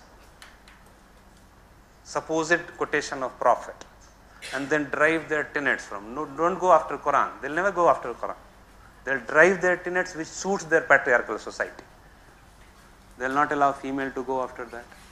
During Prophet, till the third, for good number of years, both male and female used to pray in the mosque together. Right? Now they are fighting to enter into a dargah. It is deterioration, not because of religion, but because of chauvinism. Because what suits the mullahs or pandits, or for that matter the religious leaders, they will adopt it as per their say. Sex ratio is one of the worst in the West Asia. The female role in society, look at, they are fighting for voting rights. And believe me, if Punjab and Haryana would have been independent states, they would have been fighting for voting rights also. Because they again derive their authority from the Constitution of India. That's why they have voting rights. Otherwise they wouldn't have. Why did China has so much less sex ratio? It is not a primary economy based. Purely primary economy based China. China is purely primary economy based. If you look at, they are the largest producer of this, they are the largest producer of all the agricultural products. And China since 1940 till 1949 has been ruled again, colonized. Then Japan has exploited. Nowadays, if you see, the China has already removed that one-child policy. The worst part of that, China and India, we cannot compare ourselves with them. It's because of the form of government. Right? Even the labor class can come and write down that the Modi is the worst Prime Minister of India. Can anybody expect China to do that? नहीं कर सकते. So this is the form of government. This is what we have chosen for ourselves. And the kind of diversity and similarity. Whenever you compare China with India, remember one thing, one statement again. If you call 10 Indians from different regions and you call 10 Chinese from different regions, next day you are supposed to recognize each one. You can differentiate between Indians, you can't differentiate between Chinese. And I'm not talking about Indians, I'm talking about someone neutral. This one statement gives you kind of information, the kind of similarity they have and the diversity we have. The diversity is again a curse and a boon both, the way we want to look at. And like if you want to see from life perspective, this is a boon, definitely a boon. Like you imagine anything on the surface of the earth. Like last test in geography optional, I wrote a statement that India represents a globe in many aspects discussed. If you talk about climate, starting from polar region to equatorial region we have. If you talk about races, from the Caucasoid to the Mongoloids to all kinds of mixed races, whatever world can provide, we have. If you take from temperature, all variety of temperature. If you take from rainfall, you start from the highest to the lowest, one of the lowest, to the highest rainfall you have points. If you start from landforms, from the top of the mountain in the desert and the plateaus and the oldest chunk of the earth on the surface, then you have plains, every type of plain you can imagine, every type of mountain you can imagine, every type of plateau you can imagine, every type of ocean you can imagine. Right? So that diversity for living definitely can be a boon. If you want to go to Switzerland, please don't go to Manipur. Trust me, you will have better look as far as natural beauty is concerned. You can't have better than that. Whole lot of Tripura, and Tripura is relatively not that great. If you go to Sikkim, if you go to Manipur, you go to that Mizoram, look at the natural beauty you will have. That's the different issue that whole world is after those issues. एक बार जैसे कई बार होता है ना कि आप north eastern states में 96-97 में शायद perhaps you might have heard there was a murder of a journalist, and a very close friend of mine who is posted there, in my batch he qualified when I was appeared, he was telling me that that's purely a murder which was created. Journalist who has nothing to do with Nagas and cookies, and they were shown as if the terrorist of that area has murdered. By that time that problem was not that big. It is basically because of the tourist diversion. Because in early 90s, good number of tourists have started diverting towards northeastern states. So obviously the moment competition is there, there will be against, there will be opposition. And opposition of the extent to go to any extent, without any doubt, at international level. We also do that, rest of the country also do that to serve their own interests. Most of the countries in the world are thriving on tourism. And the moment you start sharing and taking out their booty, they'll have problems with you. And they might do anything with you. So to curb tourism, anything can be done. To increase, to stop your economic growth, there will be lots of carbon emission, child labor, sanitary issues and all. It's purely associated with that if you think of it. Fundamentally. So basically if you start with economy, unless it is purely specified something else. If you talk about any social reasons, if you talk about the problems associated with normal society or general aspect, start with economy. Let's have a break of 5-10 minutes, right? 10 minutes, and we'll come back again.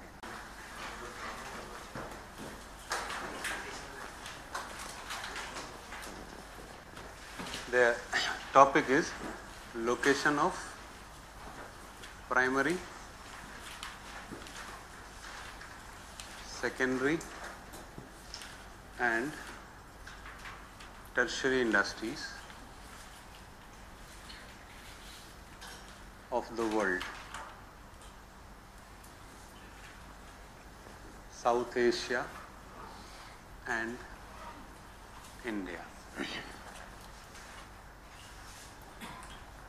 Now first, what do you mean by industries?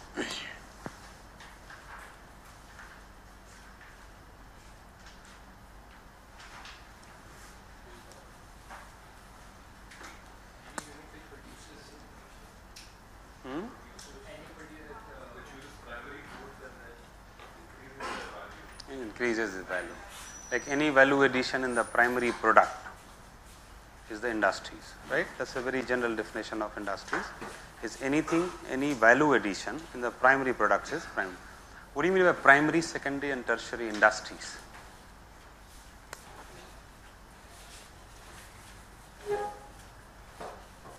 An example of primary industry? Agriculture and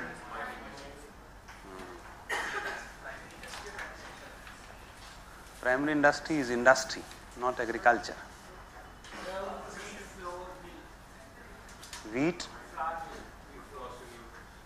like that is, atta is primary industry. Mining is primary industry. Which provides raw material. Okay.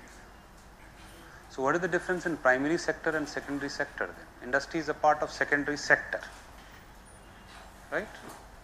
So how can primary sector be a type of industry?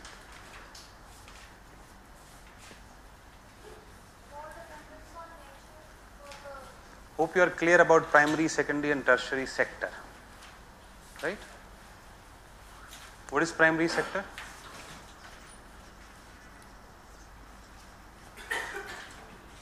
In a layman, it is a nature-based economy.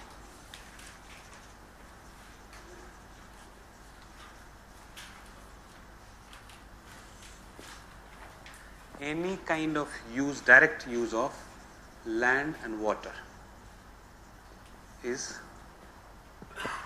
primary sector, right? Fishing, forestry, mining, cultivation, farming, animal husbandry, honey rearing, all these are primary sector.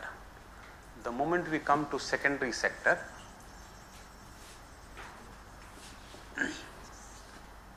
any further value addition, in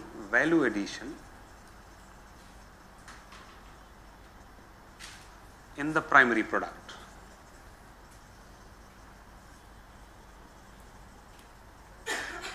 is secondary sector, and industry is a part of secondary sector. So nothing which is purely a part of primary sector can be a part of industry.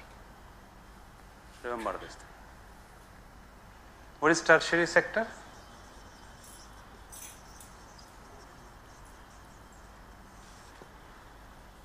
All the services. Once you become an IS officer, you are also a part of service sector. So how it is different? How tertiary sector is different from quaternary and quinary? I am just giving you an idea, your way of studies I am telling. All of you must have read it, but you are not able to explain it. Most of you, I am not saying all, but most of you are not able to explain it. What is the difference in quaternary and quinary then? All these three are services. Sorry?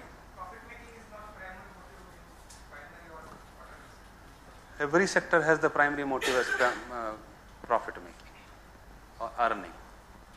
Quaternary takes the long-term views in mind, research, development, and information. So once you become an IS officer, you will be part of tertiary, quaternary or quinary? Sorry? Decision making. Initially you will not be a part of decision making. Once you become the Secretary of India or Cabinet Secretary or Joint Secretary, only then you will, but as a DM, as an SP, you're simply going to be the lowest possible post of executives. Huh?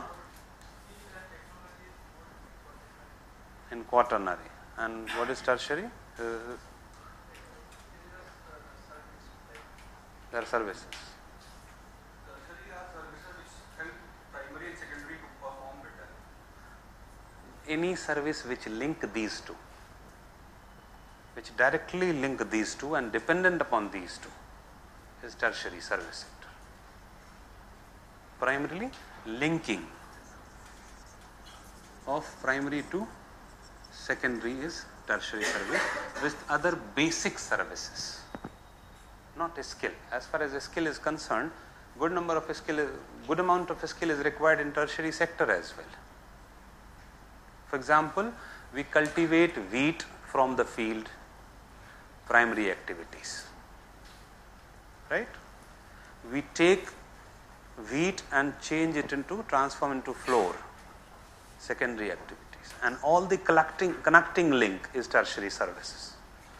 The one who collects wheat, transport to the flour mill, the guys who are working on the flour mills and all, they are linking, right? Sugarcane cultivation, primary activities. Sugar mill, secondary activity, right? So beginning of industry starts with the secondary activity, and in that you are supposed to differentiate between primary, secondary and tertiary industries.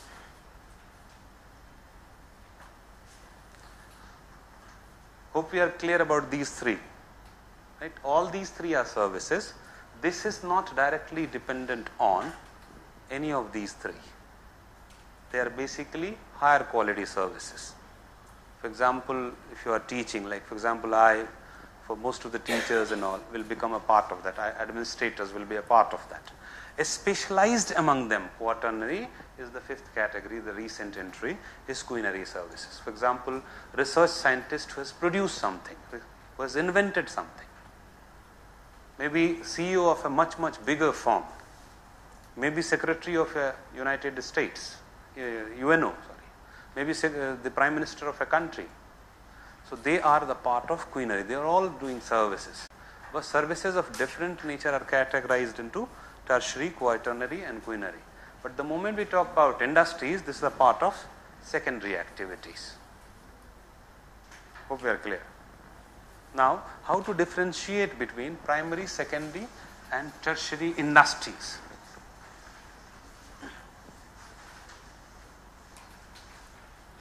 The technical definition of primary industry is the industry which is the first stage of processing of raw material.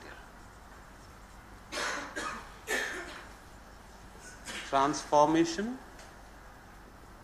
value addition, or simply processing of the raw materials.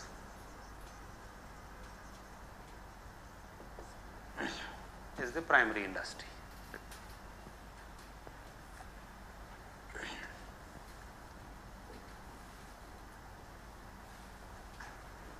Secondary industries, basically the product of primary industry is further valuated.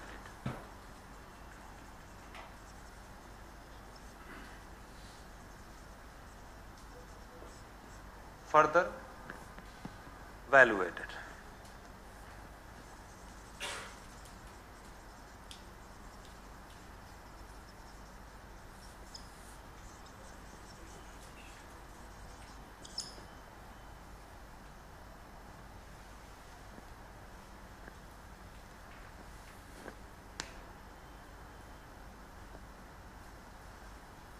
Now, steel making, primary industry or secondary industry? So, what is the primary industry of that? Iron? Iron ore mining? Please, iron ore mining is primary activity. It can't be primary industry.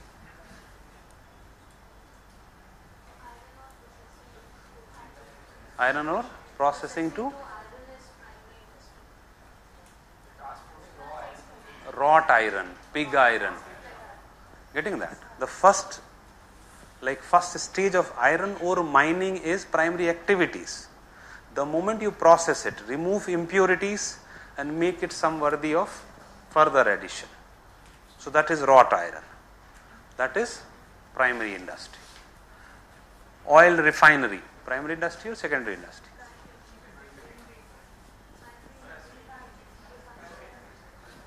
It's primary industry. Crude oil mining, primary activities. Crude oil, you refine it and make petroleum or diesel or kerosene. That is primary industry. You use it further to make fertilizer, secondary industry. Hope you understand that. Sugar mills, primary industry or secondary industry? Primary industry. Cultivation of sugar cane, primary activities. The moment you process it and take sugar out of it, sugar cane, sugar mills, primary industry. Cotton textile. How? Yarn making. Beautiful. Hope we are coming now.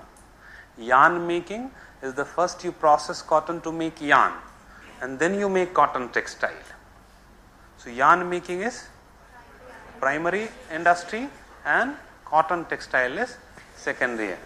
Shoe industry, secondary industry. Tanning is first and then you go for shoe making. Hope we are clear. Automobile industry, secondary industry. Iron and steel, secondary industry. We haven't discussed tertiary industries. Right? This is very generalized confusion about the primary industry and the mix up with primary activities.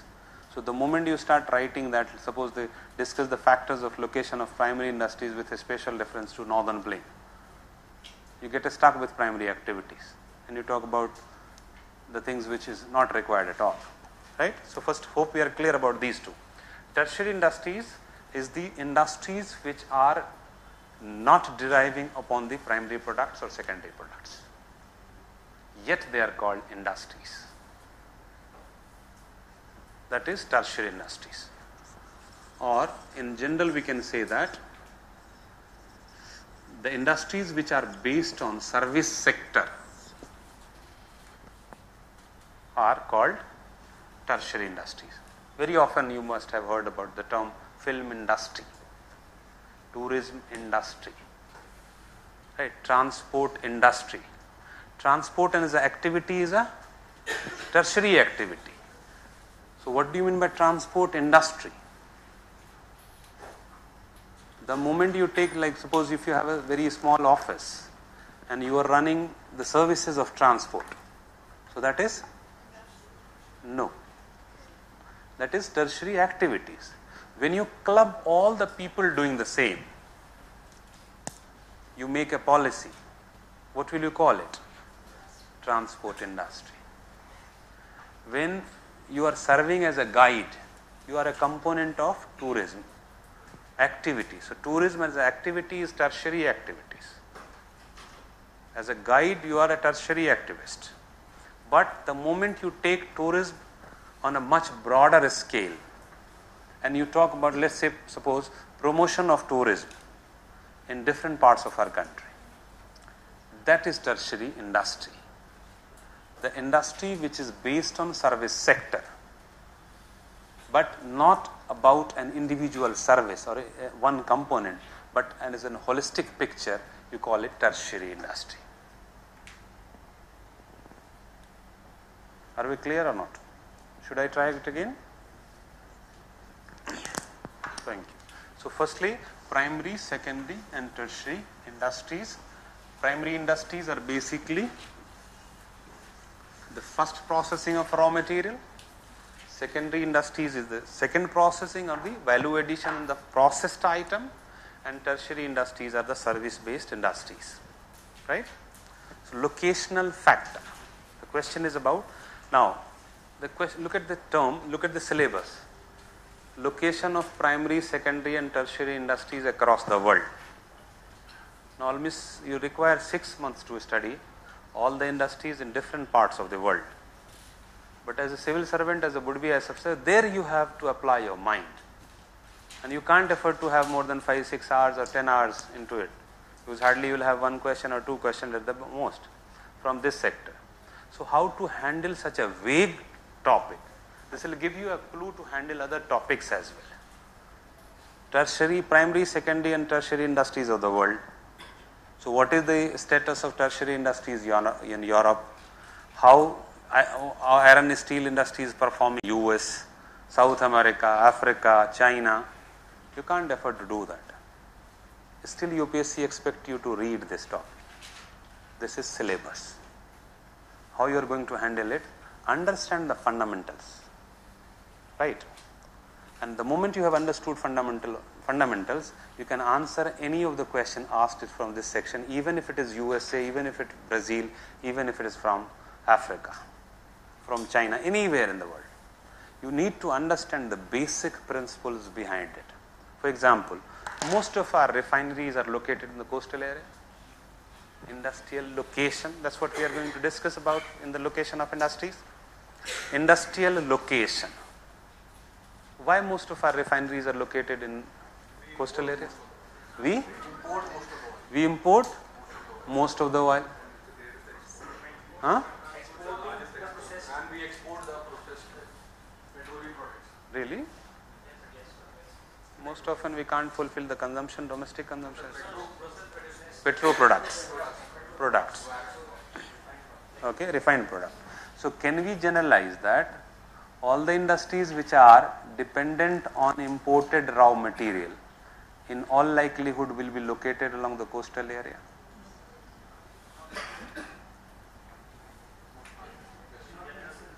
Largely. Transportation is a well. Can we see that? Can we answer that? Now suppose the question is asked, discuss the factors of location of most of the industries in Japan. Or the question is why most of the industries are located along the coast in Japan. Japan is an importer of raw materials. Why? It does not have natural resources. Why doesn't it have? Why? Small? So which portion of our country is richest mineral zone? Chotanagpur Plateau, that is smaller than Japan, I think. If the size is the criteria to know about the resource distribution, now here comes your basic instinct as a would-be IAS officer. And I'll tell you few lines and all of you know the resource distribution.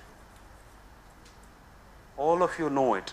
The only problem is that you might not have directed your mind towards that. You might not have used your mind in that direction. Which of the areas in our country are mineral rich? बहुत वेग हो गया है, be specific. नहीं, Deccan Lava Plateau is not at all rich in mineral resources. Chota Nagpur Plateau 1, Kudrmukh, Reddy Brothers, Karnataka Plateau, Bastar Plateau. 3 richest mineral zone if you read. These 3 are the richest mineral zone of our country. Chota Nagpur Plateau, Bastar Plateau, Karnataka Plateau, a bit of Bundelkhand Plateau. None other than mineral rich regions. Now, the moment you get this data, stop, think. Is there any correlation between the landforms and resource distribution? Right? And what is that? Especially optional student.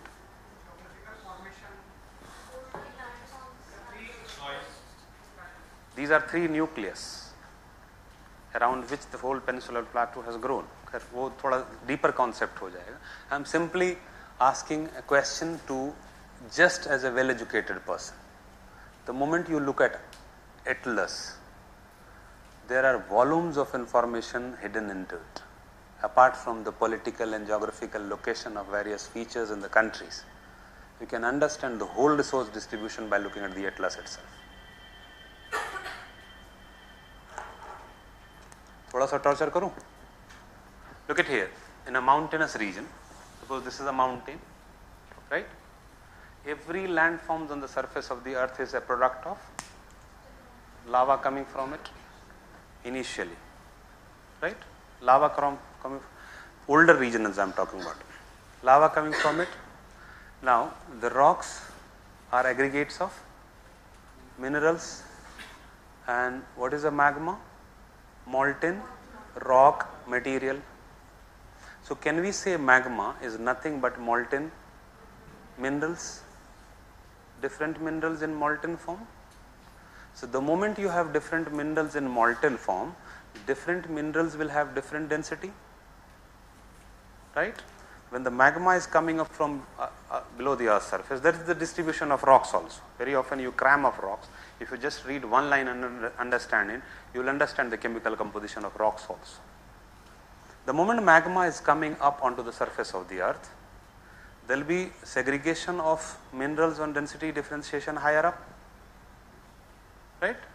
So greater concentration of denser mineral will be lying below, and the moment you go higher up, because of the gravity, of course, the moment you go higher up, the compositional aspect, the chemical composition will be dominated by lighter minerals and lightest minerals,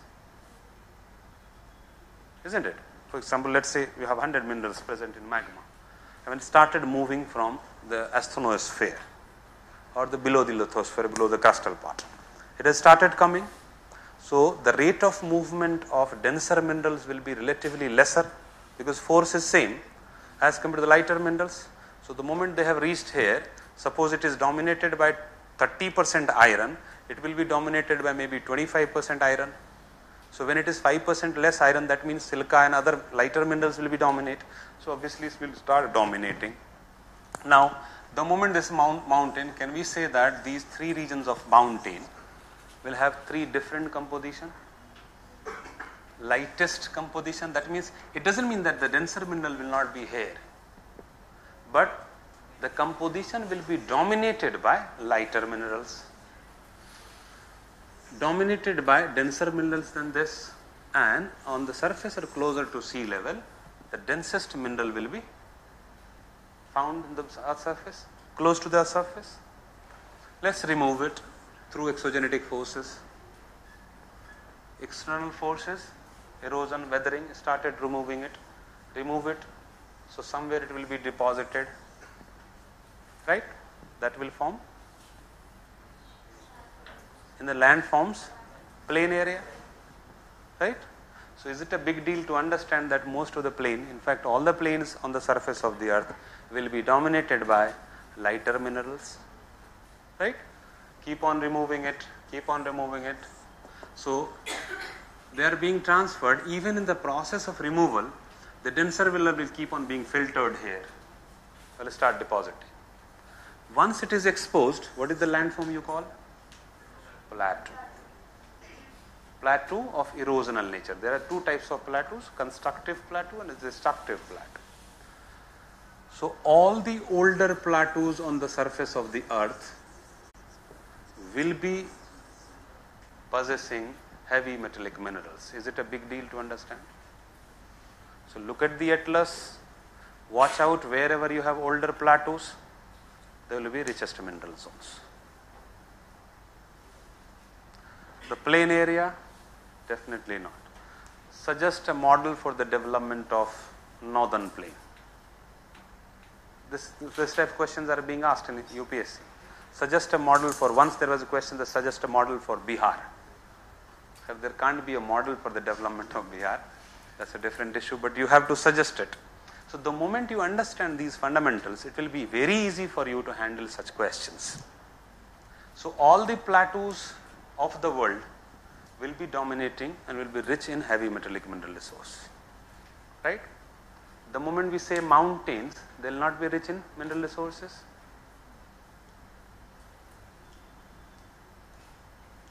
Is it a big deal?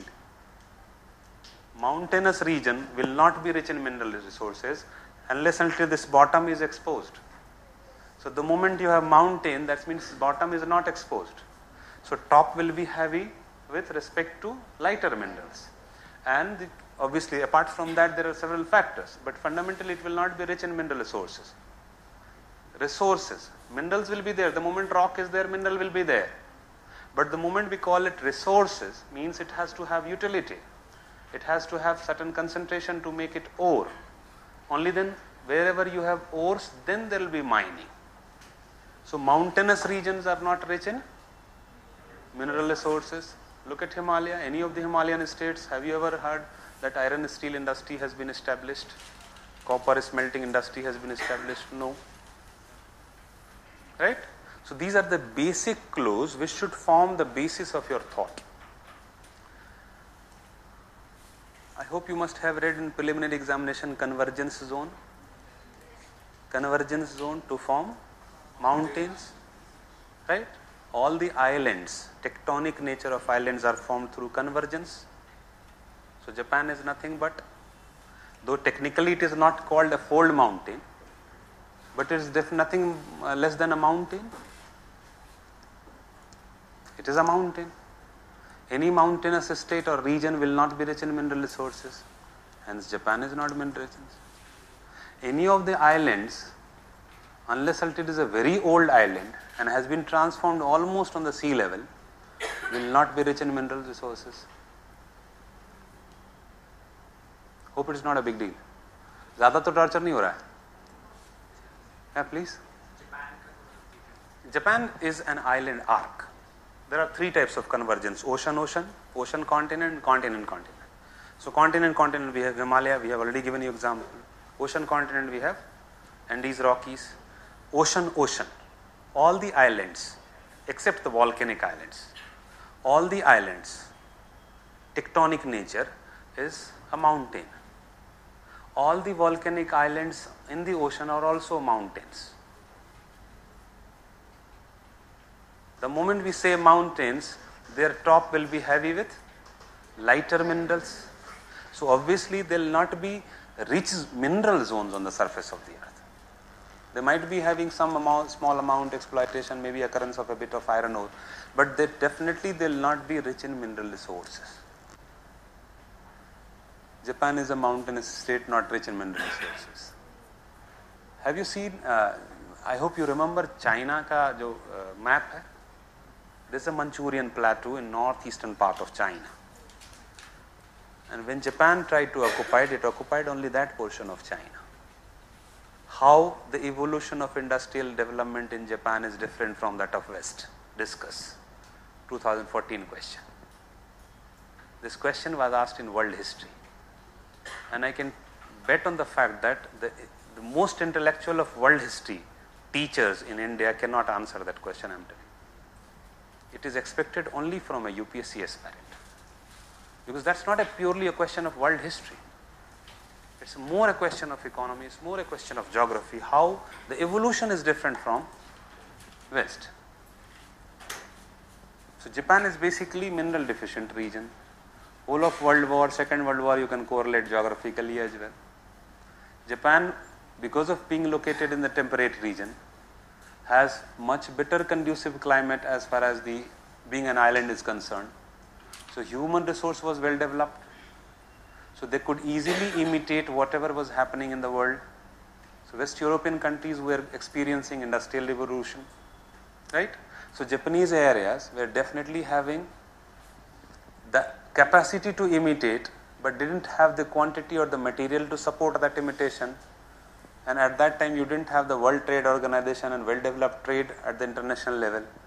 So the only forceful existence were there. So they're in fact forced by the situation to occupy China, and they were not interested in occupying China as a whole. They occupied only that portion of China, which is called Manchurian Plateau, which is an older plateau, and the moment it is an older plateau, it must be rich in heavy metallic minerals. Still, it is the most mineralized zone of China. So they occupied that, and a lot of controversy and all. So you have World War, First World War and Second World War. Right? So that's the evolution. The moment you understand this basic fundamentals, resource distribution, especially the natural resources in the form of mineral resources, several things can easily be understood. Why most of our iron steel industry is located in around Chota Nagpur Plateau. So obviously that is there, that's why. If you want to suggest for the development or industrialization of northern plain, what kind of industry you can suggest? You can't go for iron steel industries, agro-based industry, food processing industry, right? So what are the factors which affect the location of food processing industry? So they are primary industry. So several questions can be created. The moment you have fair amount of idea, it's not only that even minute amount, fair amount of idea about the atlas, you can easily understand why northeastern portion of USA is dominating in terms of on the industrial scenes. Why again still the iron steel capital is Pittsburgh and around that you have. Why northeastern portion of China is Mukden Triangle, a good number of iron steel industries are existing, Anshan, Fushun, Shenyang. These three are the major industrial centers of China.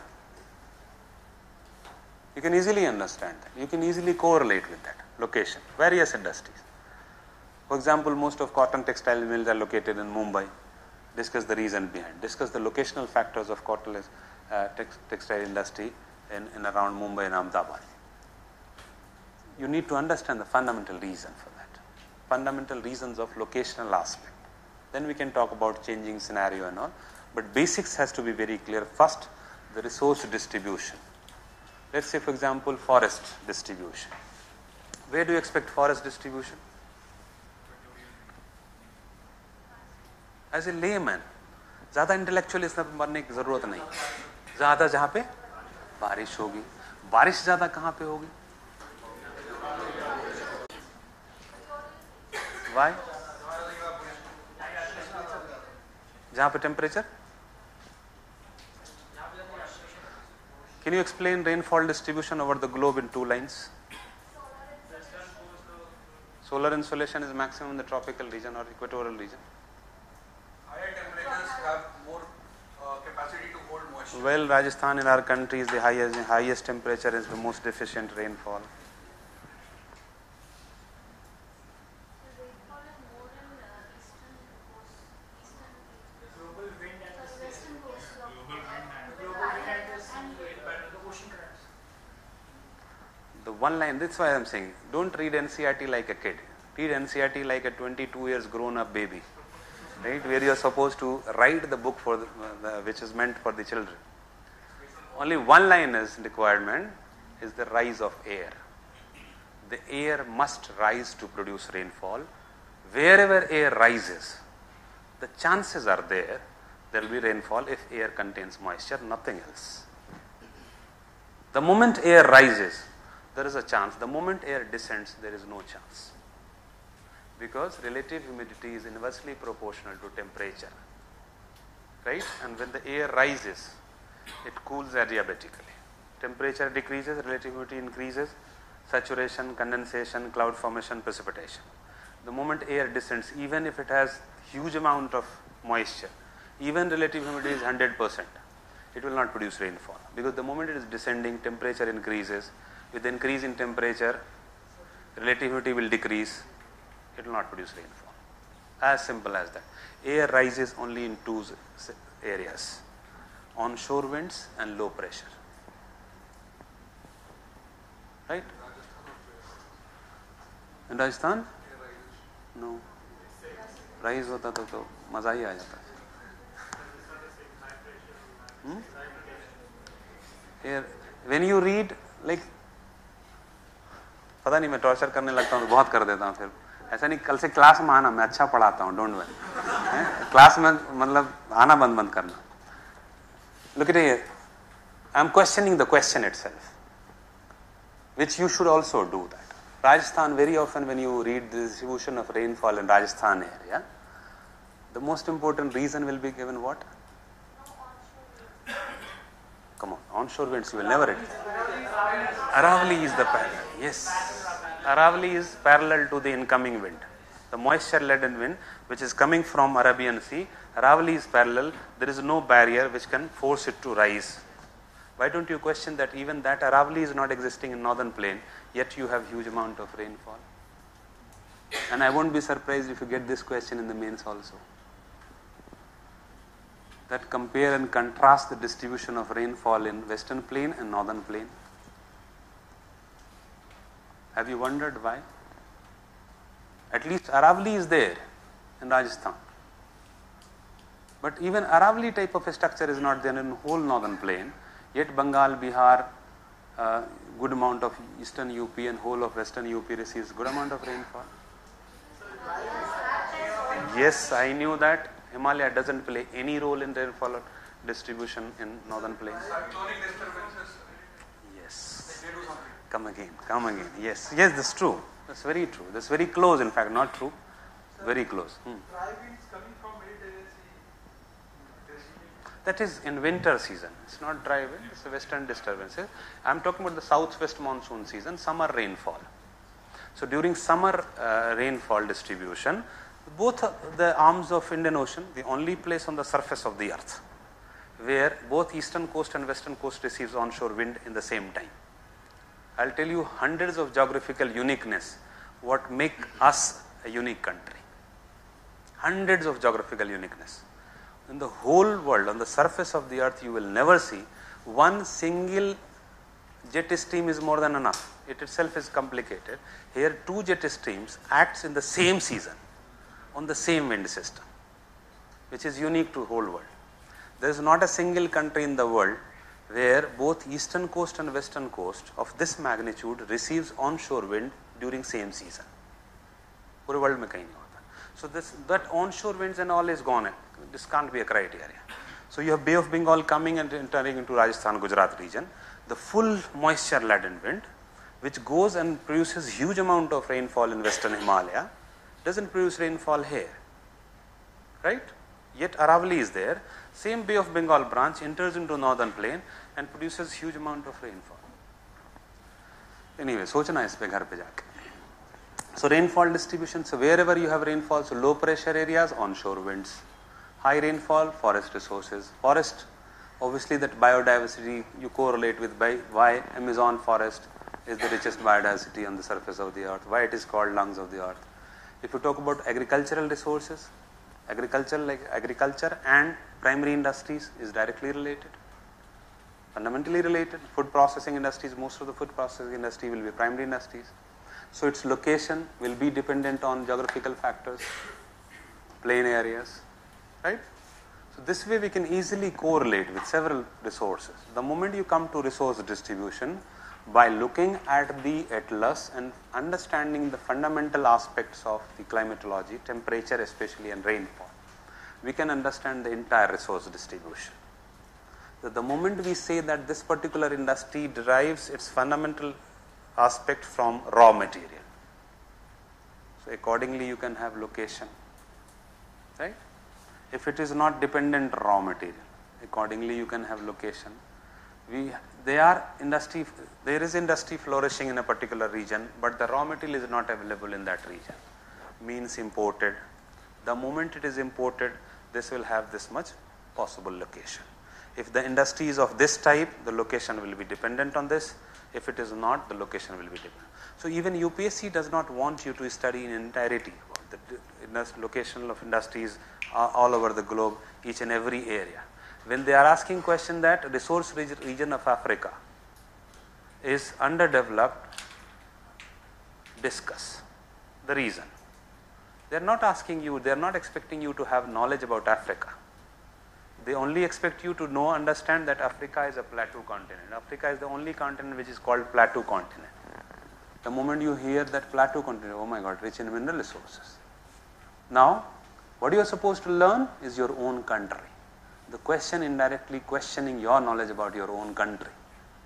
Don't we have similar situation in Jharkhand and Chhattisgarh? Resource rich region, underdeveloped. So have you ever analyzed and thought about your own country? Have you wondered when you read geography and when you read resource distribution in economy? You must have come across this aspect that resource rich region, underdeveloped. Discuss everything about Jharkhand and Chhattisgarh. The only thing is that you don't name Jharkhand and Chhattisgarh. Keep on writing Africa instead of Jharkhand and Chhattisgarh. Your answer is complete and perfect as well. So this way correlation is needed. Whenever you study seriously, mains preparation nowadays is pure fun, provided you are into it. The moment you start studying, the moment you start reading books, फिर तो अल्लाह ही आपको संभाले. Think a lot. सोचते रहो, जितने भी questions हैं, जितने भी पर्सपेक्टिव हैं, the moment you come across a data, think behind the data. Data can't be a question and answer, but based on that data you can have answer. The moment you go through the population data in our country, the moment it comes to sex ratio, you come across Punjab and Haryana is showing aberration. Think over it. Why? The moment you start thinking, you will have the answer as well. Don't stop with the data, because the data can't be a base for even preliminary examination is not about data nowadays. This year was a bit exception, but normally you don't have, right? So first, resource distribution. Second aspect, come back to industry. This continental shelf rich in Who told you continental shelf is rich in minerals? Tell me which is the resource. oil and Crude oil. What are crude oils?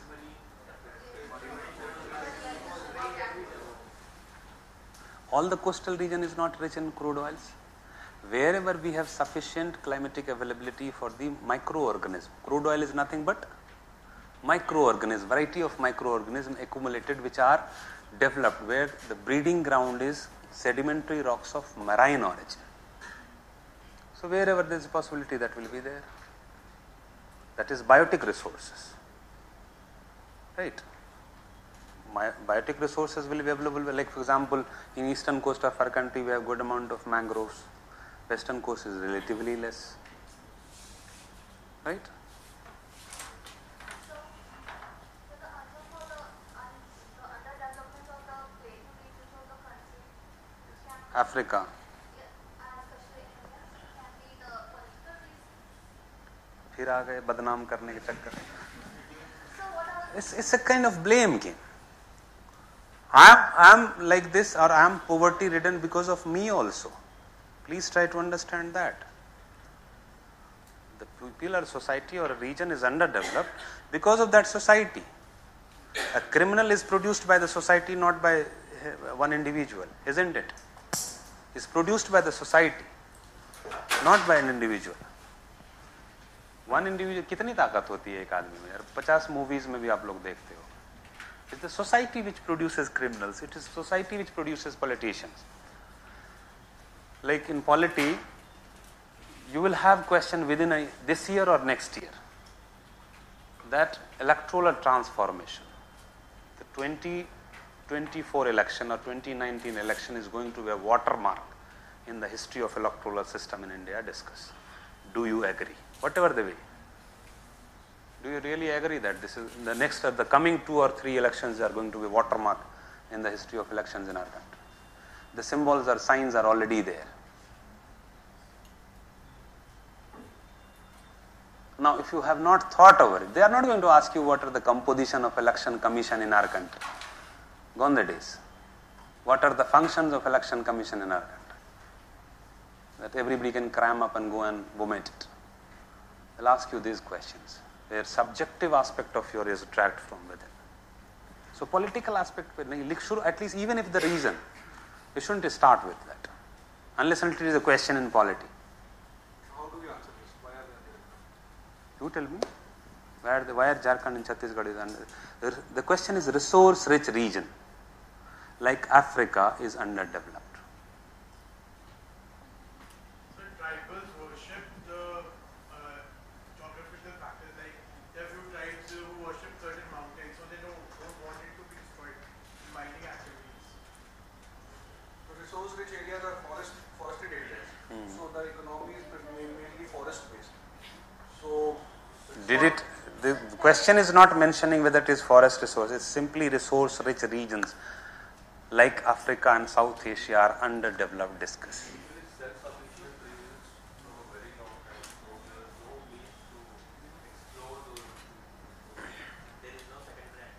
There is no.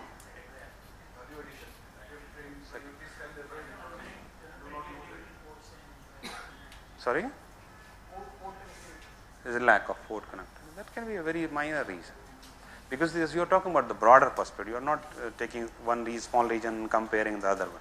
Let's say development of Bihar with that of Bengal. One of the reasons may be their port connectivity and this is inland. So the postmodern development didn't took place there.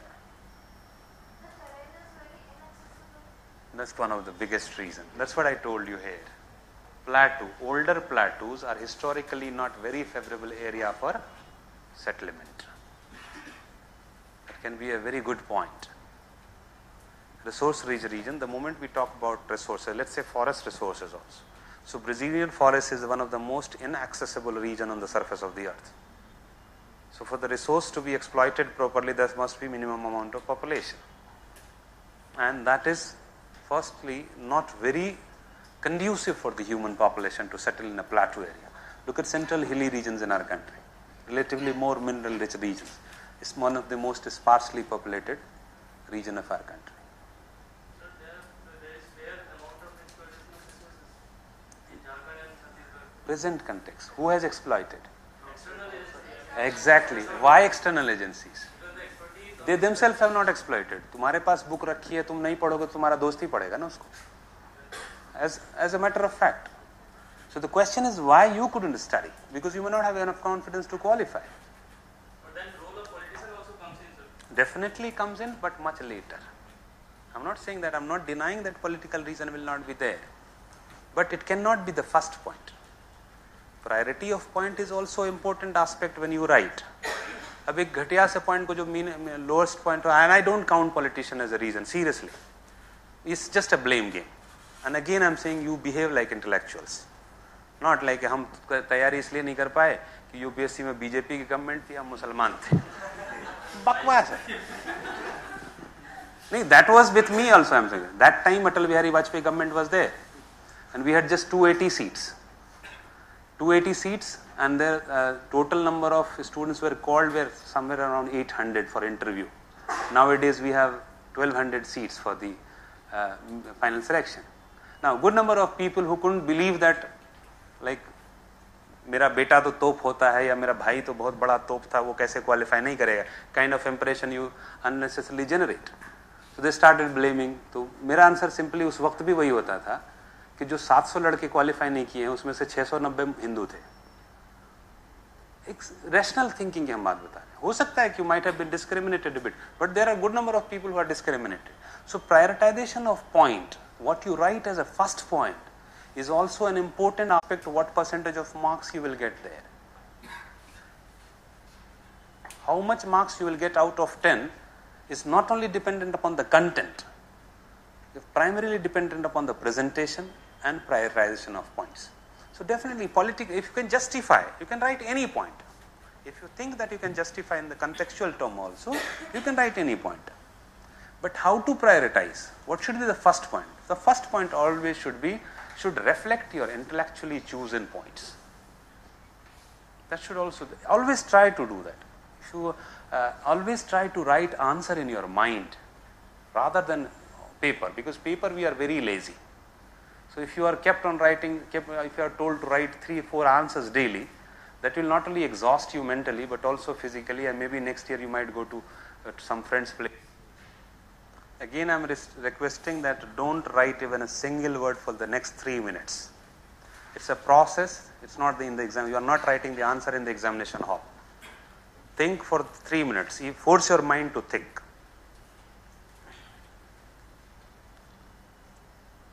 Then make a synopsis for 1 minute and write for 5-6 minutes.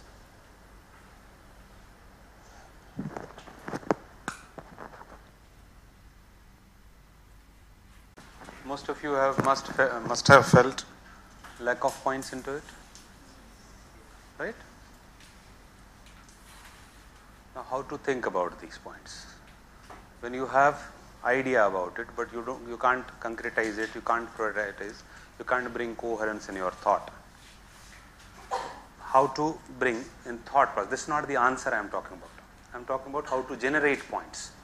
The first you think about, because it is a comparative analysis between two regions, right? So difference in the nature of economy, difference in the nature of the society,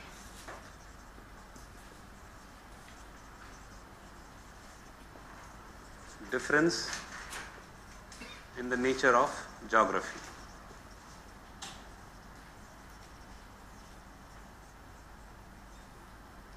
difference in nature of the history, historical perspective. At least these 4 major points, you can think at least 2-3 points in each category. Yes, political can be added. Politics, maybe cultural aspect, maybe scientific temperament. So that's why you can derive points. Now this is a comparative analysis between 2 regions. There is inter-regional variation, but in general, that is true that Western states are more developed as compared to their Eastern counterparts. Now, what is the nature of economy?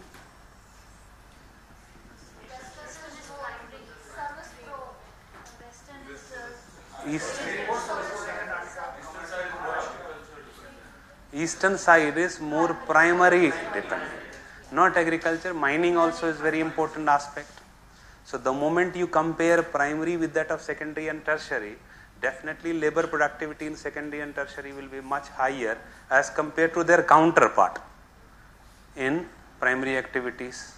So obviously now you correlate economy with income, with saving, with investment capacity, with development. Now, like for example here also, you can talk about why there is cooperative farming so successful in Gujarat and not so successful in agri-dominated areas. This also may be a question. So from here, if you have thought process, the preparation, whole preparation will be so easy. So nature of economy is, one is primary sector dominant. Then you can talk about, give few examples of, let's say, mining areas, agriculture dominated coastal areas like plains of Krishna and Godavari, though has dominated, have experienced agricultural revolution in the form of grain revolution. Yet they are not very developed comparatively. If you look at coastal areas of Tamil Nadu and all, they are not very developed. Then western areas, obviously far more developed because service sector dependent and secondary sector dependent. Textile industry. Yes, of course, that will be specific example. Examples will be definitely there. Like you can talk about the trade of Gujarat and traders' money and then investment. Why Gujaratis are so prominent in trade? It's basically because they didn't have anything, basically. If you look at Gujarat, it is the least resource area in historical past. Right now you may have some oil discovery, but just 20-30 years. And any area which is developed completely so high can't be a reason that 20 years, 30 years. Right? It has a long history of the development and the people living in that area. It's not developed. It's economically grown. Rich state but not developed. And when we talk about, in this particular question, Punjab will not be an example because that is a central part. We are talking about the eastern states and western states. Punjab and Haryana will be central states, roughly, at the best. Right? So this, you come from the nature of society. Conservative society, relatively conservative, and always write diplomatically. If the examiner is from Orissa and he might be very this thing. So always write diplomatically that relatively you have more conservative, inward-looking society as compared to the Western society. You can talk about the reasons also. Again, the interaction with the rest of the world. Isolated, relatively isolated, much more exposed. Sorry? Even eastern states are not that self-sufficient. That is true about northern plain. Right, in terms of agriculture and water resources, northern plain was relatively self-sufficient in the medieval period. That's why most of the historical perspective is dominating in the northern plain. Right? Topographical factors? Yeah, topographical factors will also be that. There will be geographical factors. So society, you can talk about few points. Then nature of geography. Eastern states are more disaster prone as compared to western states. Cyclones. Right? Tropical cyclone. And the natural harbors. That will again facilitate better in terms of western states. If you look at northern eastern states, disaster prone. And the moment you disaster prone, you can write several offshoot points. The first is the lack of entrepreneurship. Any disaster prone area, people will be frightened. Yes, least risk taking capacity. And the moment you don't take risk, the multiplier effect will not be there. You can easily keep on correlating.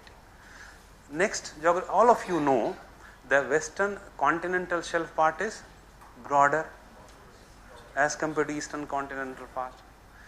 Even for the primary activities, especially coming from fishing, which is very remunerative as compared to cultivation of crops, western states dominate because of wider continental shelf. And in addition to that, their economically well-off scenario has further contributed in exploitation of fishes. That's why if you look at marine fishing, western states are far more developed as compared to eastern states. Right? So you can keep on writing. Historical perspective again.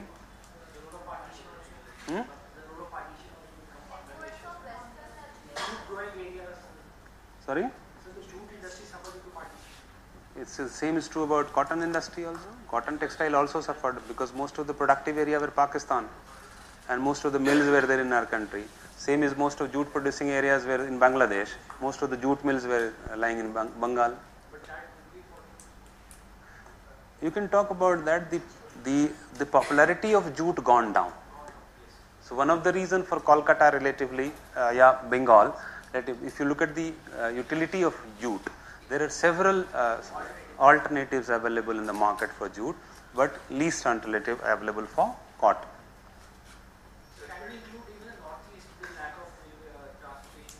In this question, you don't need basically because northeastern states not part of general. It's a very generalized question.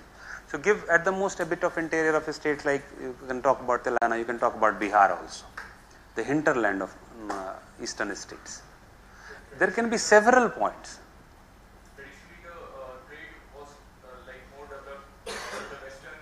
So when you talk about economy, interaction, cultural dynamism, that will be a part of that. When you talk about historical aspect, they were more exposed. The moment they are more exposed, cultural integration. The moment you integrate. For example, you few friends integrate. 4 friends try to discuss together. You always have improvement.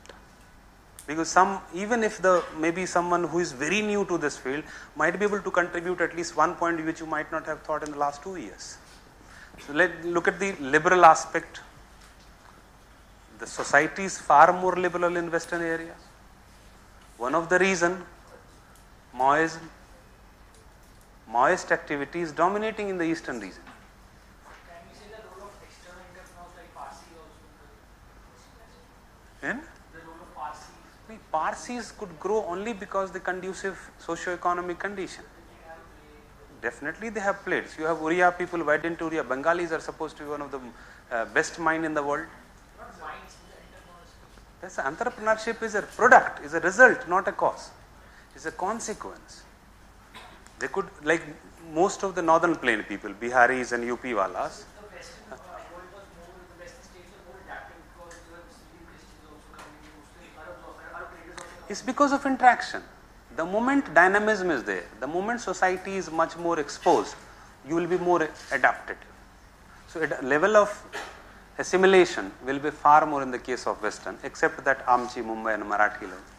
Marathis are still a bit conservative. That's again identity crisis. Sometimes you have the problem of or generated fear of within the society to lose your own identity. That's minority syndrome. That's why Muslims may be one of the reason for backwardness of Muslim, but definitely not the primary reason.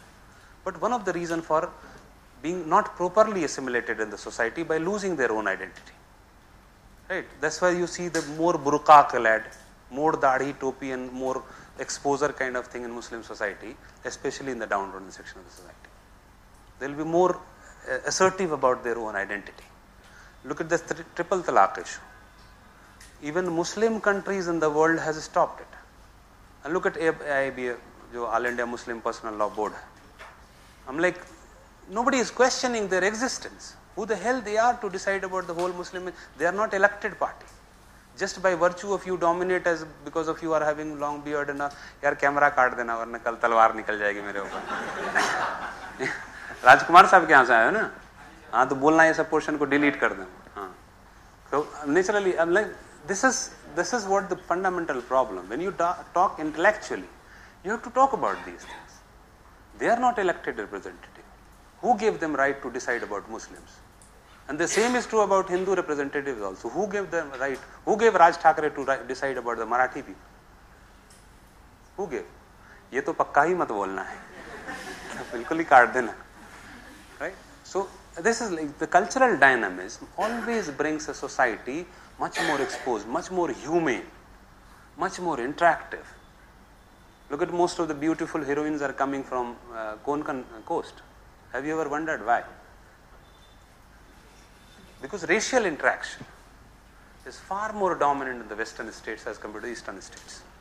You name any beautiful heroine in Bollywood, they are from that area.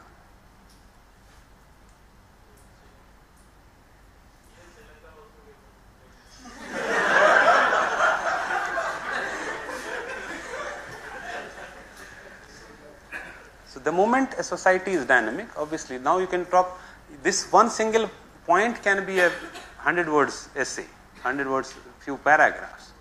Now you have to decide. Look at here, you didn't have any point to write, and we can generate several points here. And all of you can generate without actually, just the moment you close your mind, the moment you think that I haven't read, so how can I generate? It's very difficult to qualify that. And at least, if not difficult, it's very difficult to marks at the level of you deserve, your potential. You might even get through. You may have the toppers, potential, but you might get through just with some few ranks. So to utilize your potential, you have to come out from that shell of the belief that since I have read this book, so I have read that scholar and that portion, so it is there, so I will be writing that down. Generate that point. Several can be of geographical aspect, several can be of historical, and even political reason also.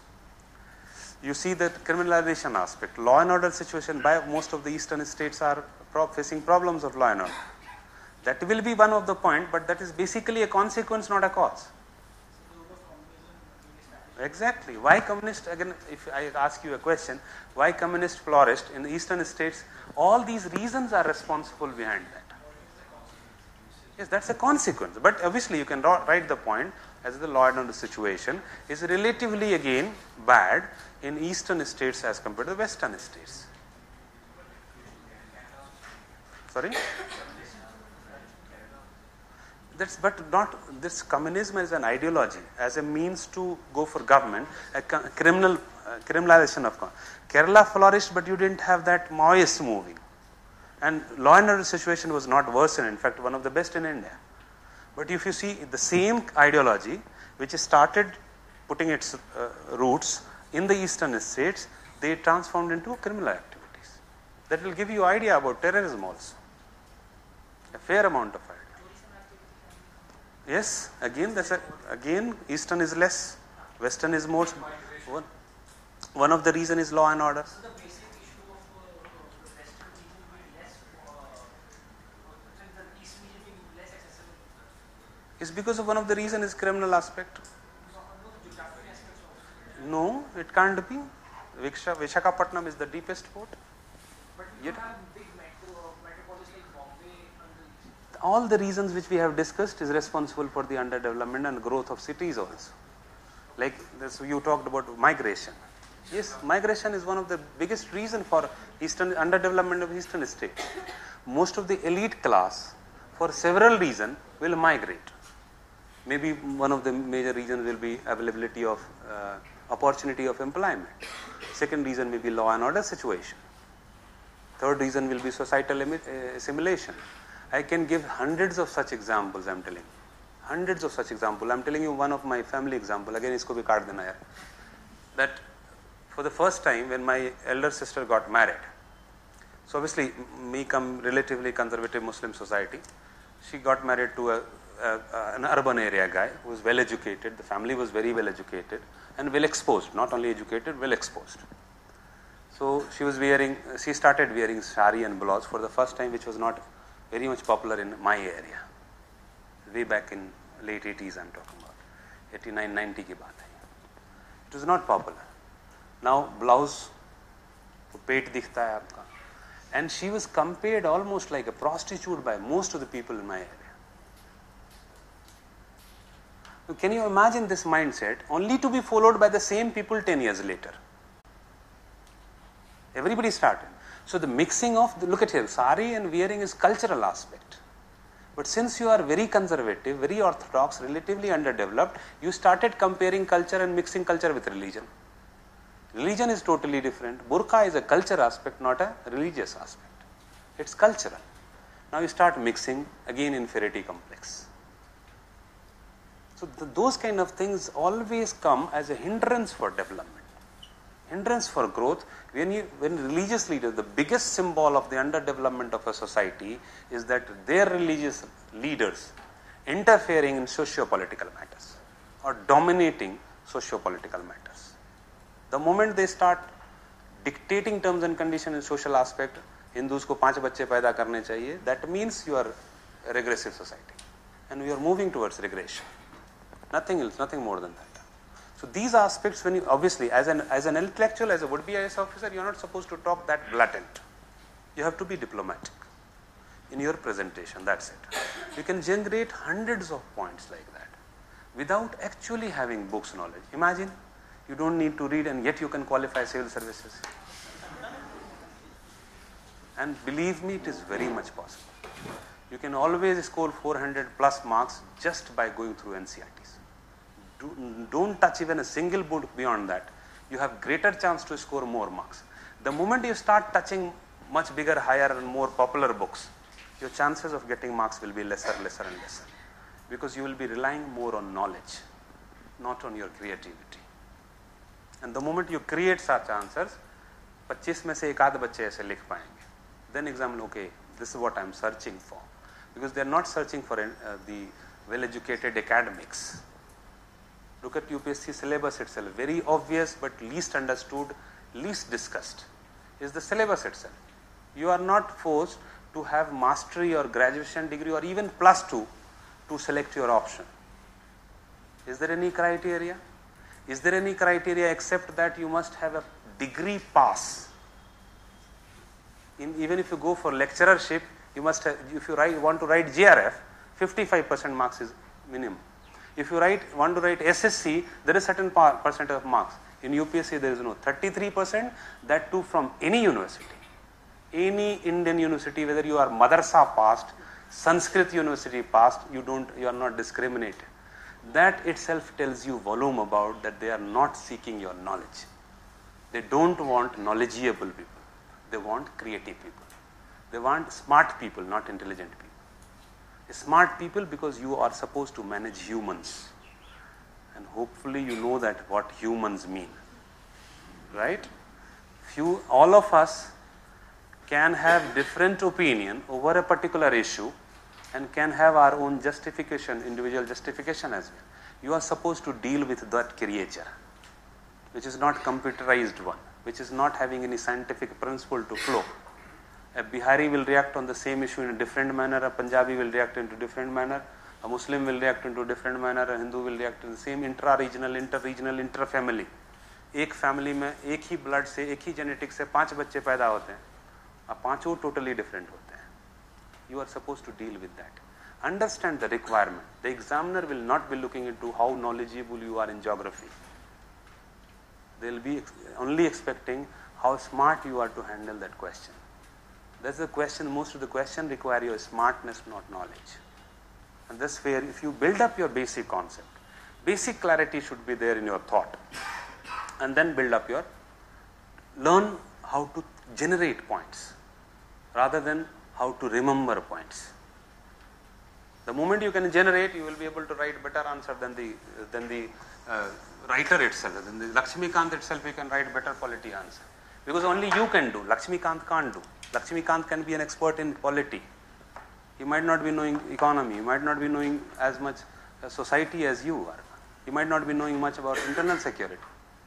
So how Indian constitution is related with Indian internal security, most often he'll fail. May be able to write, but the moment it is economy and what is the influence of economic system on polity, only UPSC aspirants are supposed to have knowledge.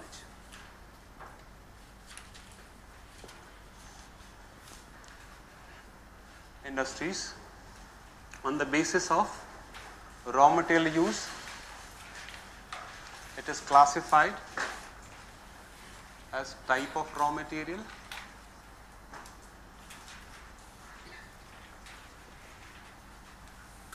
majorly three types: forest based industries,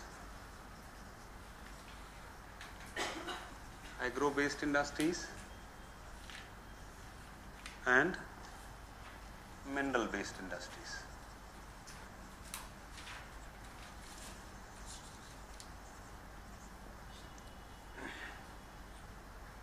Then on the basis of proportion of raw material versus finished goods, what is the portion of raw material in a particular product with that of finished goods? We have two sets, that is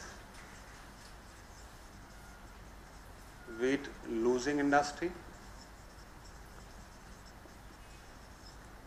and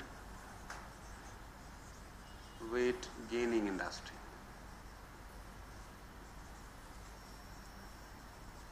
This part is very important. Basically these two parts, I am talking about classification of industries only from the perspective of location. I am not going into details of economy of industry. Simply weight losing industry, weight gaining industry, and another one is called foot loose industry.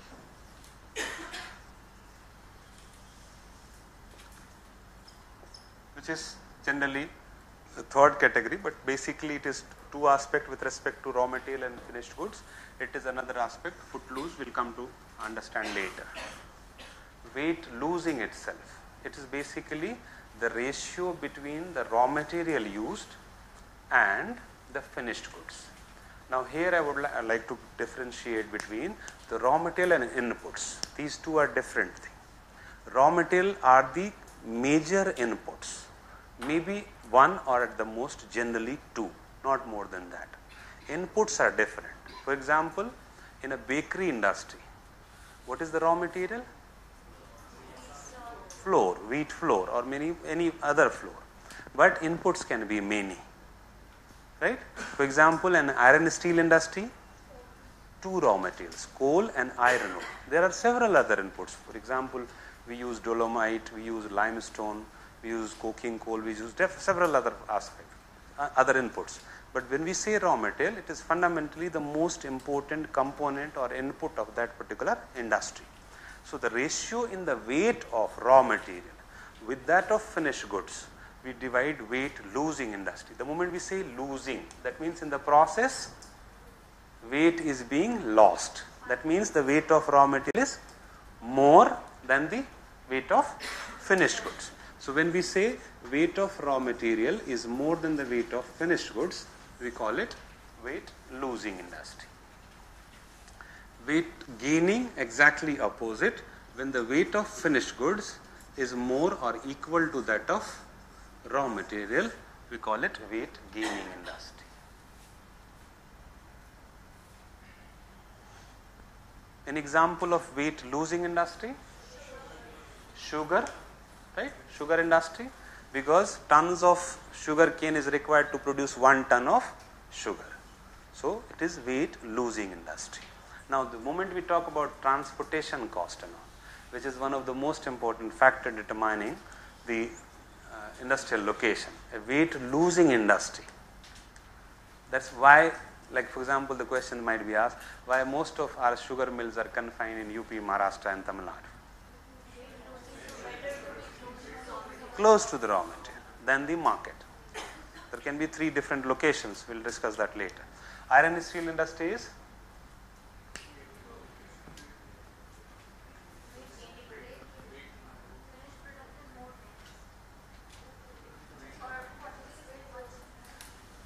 it's a weight losing industry. 2 tons of coal and 2 tons of iron ore is required to produce 1 ton of steel. Right? So it's a weight, in fact the most obvious example of weight losing industry. Paper industry, weight losing industry. Leather goods industry,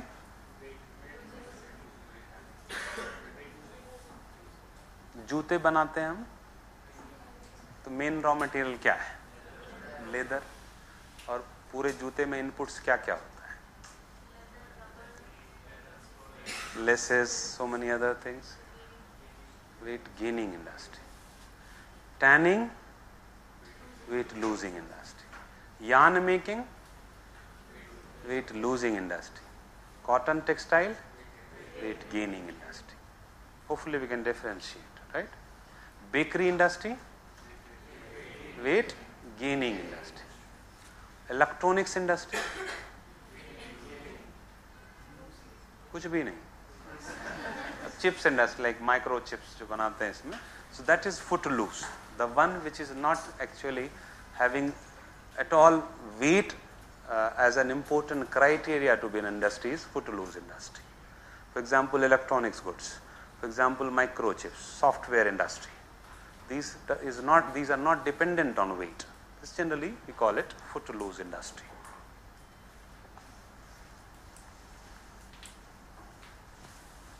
Now come back to the real beginning of location of industries. अब हम लोग topic शुरू कर रहे हैं, ठीक है? इतना टॉर्चर करने के बाद आप लोग location still will go to build up our concept. First, why, let's say suppose few of us plan to establish an industry. So we'll have to choose for a location, first financial aspect and all we'll analyze, and after that we'll try to select a site. So that's the question of why, and what are the factors which will determine in the selection of that particular site is the factors of location of industries, right? So before that, what would be the motive of us? Fundamental motive? Profit? Now you look at here, several questions can be answered from here itself. What should be the motive or the objectives of establishing an industry itself? What should be the objective, fundamental objectives? So fundamental objectives can be profit, right? Is there any other possibility? Employment? Employment? Social objective, beautiful. Social objective, other can be social objectives or welfare objectives. In social objectives will be area development program. That's where you call industry as growth pole and growth centers. It can be employment opportunities. Now, the moment we talk about social objective, can it be objective of an individual or a private individual? It can't be, right? So, it can be only the objective of the government, right? Private parties, individual. So actual industrial location which is done by the private parties will be governed by profit as the motive, right? Now the moment it is social objectives, there can't be any reason for its location because that is more an emotional aspect than the idealistic aspect, rational aspect. So whenever we want to theoretize, again the problem is that to plant a theory for human behavior, it is very difficult. To find out a law in science, it is very easy, right? That first, every action has its equal and opposite reaction. That is true about the natural objects, definitely untrue about humans. Every action has its equal and opposite reaction. It may not be reaction, it may be action also. It may be neutral, nothing, no response. तुम 5 बार हमको कुछ बोल रहे, हम चुपचाप सोए हुए पड़े हुए, ऐसे ही बोलता रहता है. So that's why the theory, the moment you try to theorize the activities which are dependent on humans, it is bound to have complexities. So the moment we talk about, first thing is this is negated. Like for example, when you write about PSUs, public sector undertakings in industry, right? It is very easy to criticize. But fundamentally, if you look at the major objective was social, area development program, industries were utilized as a growth pole, growth center, at least on paper. Then employment opportunities, the area which are not very well developed, there were tried to just trickle down effect and all. Right? So here we don't consider as far as location of industries is concerned. That will be exception one. That will be, suppose if questions are asked that discuss the role of government in the location of industries with a special reference to India. Then you can talk about the moment it is social objective. So obviously the criteria is not utilized as far as the general idealistic profit as a criteria. So the moment it comes, actually it can be theoretized and the factors can be rationalized from this particular private individual which has profit as an earning, right? Profit can be earned by reducing the cost of production,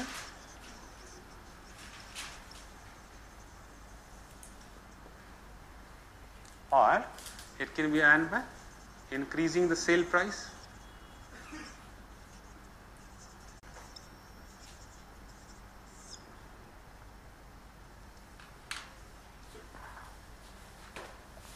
reducing the cost of production, increasing the sale price. Which one is relatively easier and popular? More idealistic one? Cost price. Because sale price will be more market dependent. Cost price, we can reduce the number of labors, maybe 3 from 4. Reduce the transportation cost. Reduce several other costs, right? So, reducing the cost of production is most rationalized, supposedly. Where you think about this is the most rationalized decision affecting location of an industry. Most rationalized decision affecting the location.